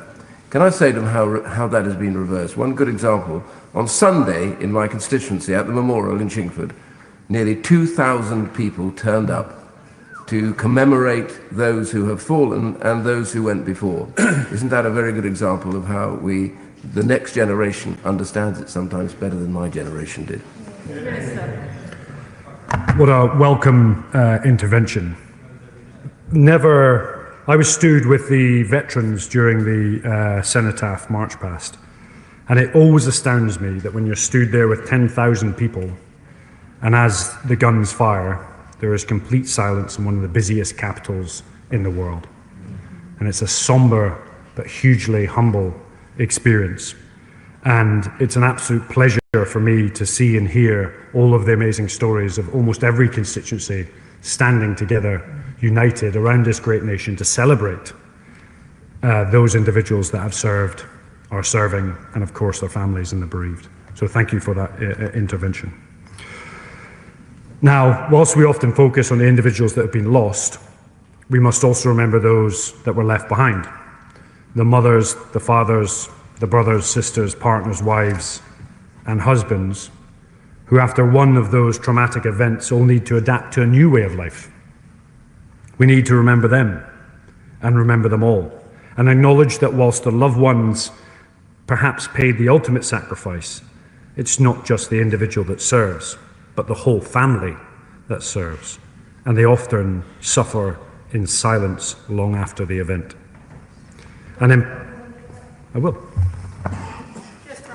I thank the right honourable gentleman for giving way, and he's right to acknowledge not just the veterans, but those that have loved them. And today my son had the privilege of reading names at our local cenotaph of those that were killed in World War II. And also of my best friend, who was a Royal Marine, who died in 2012 in Afghanistan. And it was an incredibly proud moment for me that my son got to read his name and remember the sacrifice that those that have loved and lost made for us to live our lives. So thank you to the Minister for acknowledging those that have loved and lost. Well, thank you for such a moving contribution. And may I say in jest, you have a very good choice of best friends. And I know his memory will live long into the future. And it's a delight to hear that your son was taking part in that commemoration. Now, importantly, we must look after bereaved children.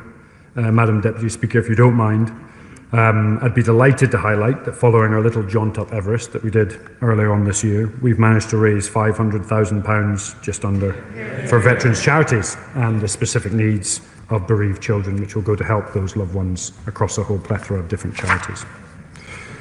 Now, we show our eternal gratitude too for those families which have cared for members of our armed forces after returning from service, those who often bear the physical and mental scars of the conflicts that they've experienced.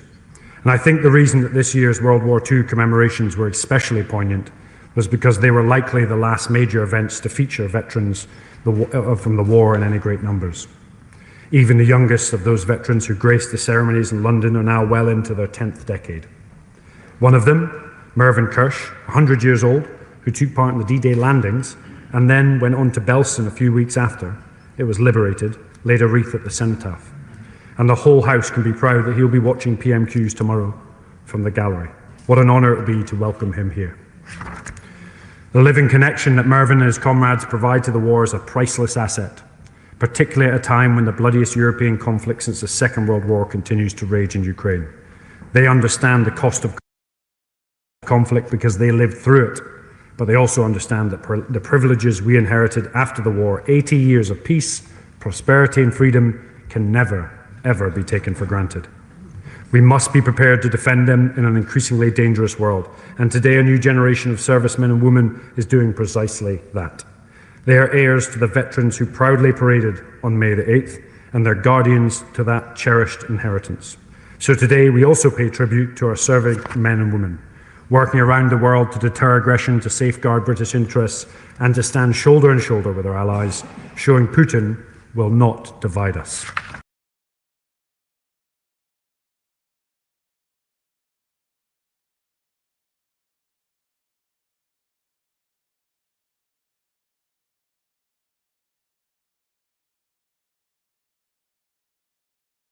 In conversation on Thursday. This week's commemorations remind us once again of the unbreakable bonds linking our heroes from the past with the armed forces personnel of today, and those, indeed, who will serve in the future. On that point, I will. Will my honourable friend join me in commemorating the work of Joshua Mullinger, an able Sea Cadet in York who played an integral role at York Service of Remembrance, and Conservative councillor and Lord Mayor Martin Rowley, who he himself was a veteran? Would he join me in commemorating those very remarkable individuals? Minister. I thank the honourable friend for his contribution. The cadets play such an important part, and the Sea Cadets right at the very forefront. To see Joshua thriving in that environment is absolutely superb, and to hear Martin Rowley excelling after being in service is hugely admirable. I'd like to thank him for his service in particular. Now, as we remember the generations who have sacrificed so much, their testimony lives on, inspiring us to be strong in the face of adversity, to be resilient during difficult times, and to stand up for values that we believe in. That's the way we'll remember our military heroes best, and that's how we'll ensure their priceless legacy of peace and freedom will endure. The question is that this House has considered remembrance and the contribution of the armed forces. Shadow Minister Mark Francois. Thank you, Madam Deputy Speaker. It's also a privilege to open this debate for Her Majesty's opposition on the 11th of November, Armistice Day, a date on which the nation pauses and gives thanks for the sacrifice of our armed forces so that we can still live in a free country. It's a pleasure to follow on from the Minister for the Armed Forces, and I wish to endorse his comments about the value of our armed forces and the vital role that they play in the nation's contribution to remembrance. We all thank them for their service. The Minister rightfully also paid tribute to the operational role of our armed forces, who remain as vigilant as ever around the clock, keeping us safe in the 21st century. Nevertheless, perhaps you'll forgive me if in my contribution this evening I too also take something of a historical perspective on the vital role our armed forces have played in the defence of our nation down the years. I was privileged to attend the Royal British Legion Festival of Remembrance last Saturday evening, which remains as moving an occasion as when I first attended as an MOD minister over a decade ago. I should like to pay tribute this evening to the extremely valuable role that the Royal British Legion plays, both in shaping our whole concept of remembrance and also in supporting our veterans, some 2 million or so of whom are still living today. As well as the national commemorations, also including at the Cenotaph, the Royal British Legion, often supported by local armed forces personnel, also play a vital role in organising services at community level in all of our constituencies, up and down the length and breadth of the United Kingdom. While in my experience every community tends to do remembrance slightly differently to account for local circumstances, each ceremony has common elements with which we're all familiar. The emotive playing of the last post, the 2-minute silence, and usually also the famous epitaph from the 2nd Infantry Division Memorial, universally known as the Keyme epitaph, with those famous and stirring words: "When you go home, tell them of us and say, for your tomorrow, we gave our today." The Battle of Keyme, brilliantly described in Field Marshal the Viscount Slim's 1956 book, Defeat into Victory, arguably one of the best books ever written on the whole concept of generalship, was a classic example of a dogged defence by British and, crucially, also Commonwealth forces in stopping the attempted Japanese advance into India in mid-1944. Indeed, the dogged, stubborn defence, often against superior odds, is a recurrent feature of British military tradition.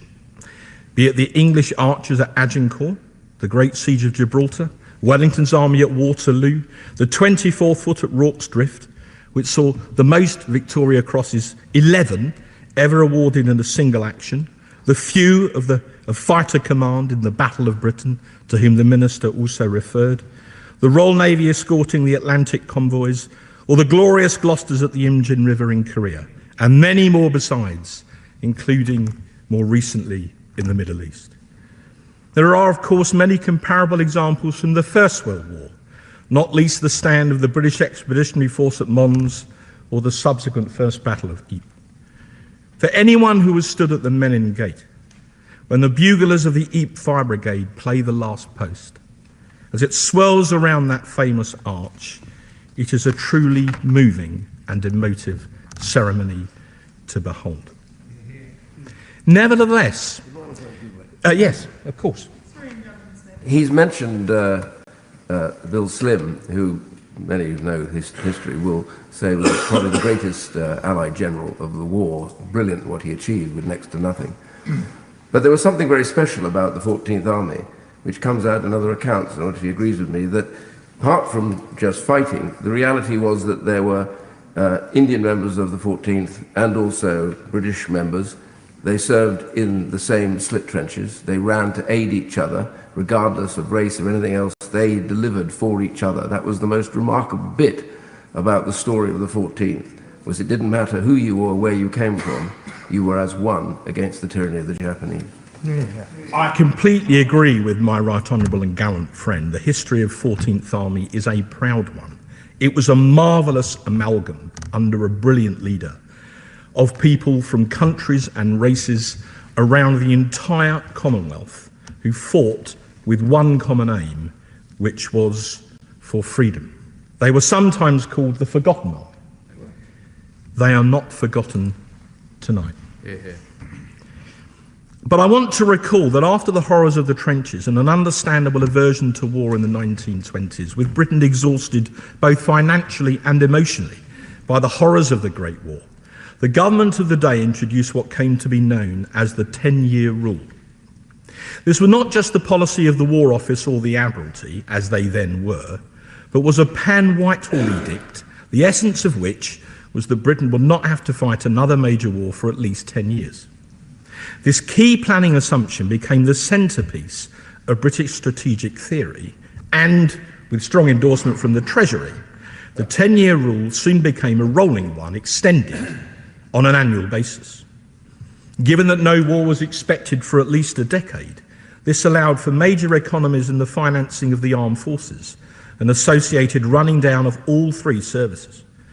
As one example of how seriously the 10-year rule was taken and implemented, even Winston Churchill, in his time as Chancellor of the Exchequer in the 1920s, exerted pressure to cut back on his beloved Royal Navy, the same service he had fought tenaciously to expand as First Lord of the Admiralty barely a decade before. Indeed, as a mood of pacifism gripped the nation, in 1933, the same year in which Adolf Hitler became Chancellor of Germany, the earnest students of the Oxford Union, who are having their own problems at the moment, passed a motion by a majority of over 2-1 that this House will under no circumstances fight for its king and country. The subsequent policy of appeasement among the 1930s British establishment, the blob of their day, was as erroneous then as it would be today. Authoritarian dictators tend to admire strength, particularly their own, and to despise weakness, a lesson that any British government, including this one, would do well to remember. History tells us again and again that the appeasement of dictators does not work, just as it failed to work in the 1930s. The 10-year rule, which by that stage had lasted well over a decade, was eventually only rescinded in 1935-6, as Britain began to rearm in response to Hitler's increasingly bellicose behaviour. Nevertheless, that rearmament and comparable action by our allies was ultimately insufficient to deter what then became the Second World War, a brutal conflict in which over 50 million people died, far more even than had perished in the supposed war to end all wars some 2 decades before. I mention all this, Madam Deputy Speaker, not just because I studied history, then military history at university, but because if, as members of this House believe, as I have always believed, the ultimate goal of our armed forces is to save lives by deterring war and persuading any potential aggressor that they could not prevail, then even today we need to ask ourselves, all of us, regardless of party, the question whether or not we are doing enough to secure the peace by maintaining sufficiently strong armed forces to provide such a vital deterrent effect. As a historical fact, twice in the last century, this country paid an immense cost in both blood and treasure to defeat militarism. Today, the threats are somewhat different, with a war on our doorstep in Europe following Russia's barbaric and illegal invasion of Ukraine. The Ukrainians are, in effect, now fighting for our freedom too, and we must back them to the hilt as a result. We also see a major rearmament by China. North Korea continues to develop even longer-range ICBMs, now with support from Russia, while Iran continues to exert malign influence across the Middle East, even after the successful American strike on its emerging nuclear capabilities. So the circumstances may have changed, but the principle remains exactly the same. We in the Western democracies cannot drop our guard against the growing powers of the 21st century autocracies, something those who fought in the Second World War would instinctively understand only too well. So whilst bearing in mind the Minister's caution, I was genuinely concerned to read one passage of the government's recent Strategic Defence Review, its seminal defence policy document, where on page 43, under the heading of Transforming UK Warfighting, the document states this: "This review charts a new era for defence, restoring the UK's ability to deter, fight and win with allies against states with advanced military forces by 2035. I say to the Minister, in all sincerity, there seems there to be an echo of the 10-year rule of the 1920s. Whilst there was a great deal of good in the SDR, not least the intention to speed up our highly bureaucratic procurement system, about which the Minister knows I've always held firm views, I nevertheless do worry, given increasing threats from Russia and now also from China, whether the Ministry of Defence today displays the genuine sense of urgency that is required to meet the challenges which we now all clearly face. Now, before I'm accused of selective quoting, within the same paragraph of the SDR, it does go on to say, this vision could be achieved more quickly should circumstances demand it and should more resources be made available. Notwithstanding those words, with much of the new money in the SDR unavailable for at least 2 years, and a multi-billion-pound programme of in-year efficiency savings now underway, I merely ask, have we really learned the lessons of the past century as well as we might? In conclusion, we in these islands have always, ultimately, been prepared to make great sacrifices to uphold the freedom of Europe, and indeed of the wider world itself.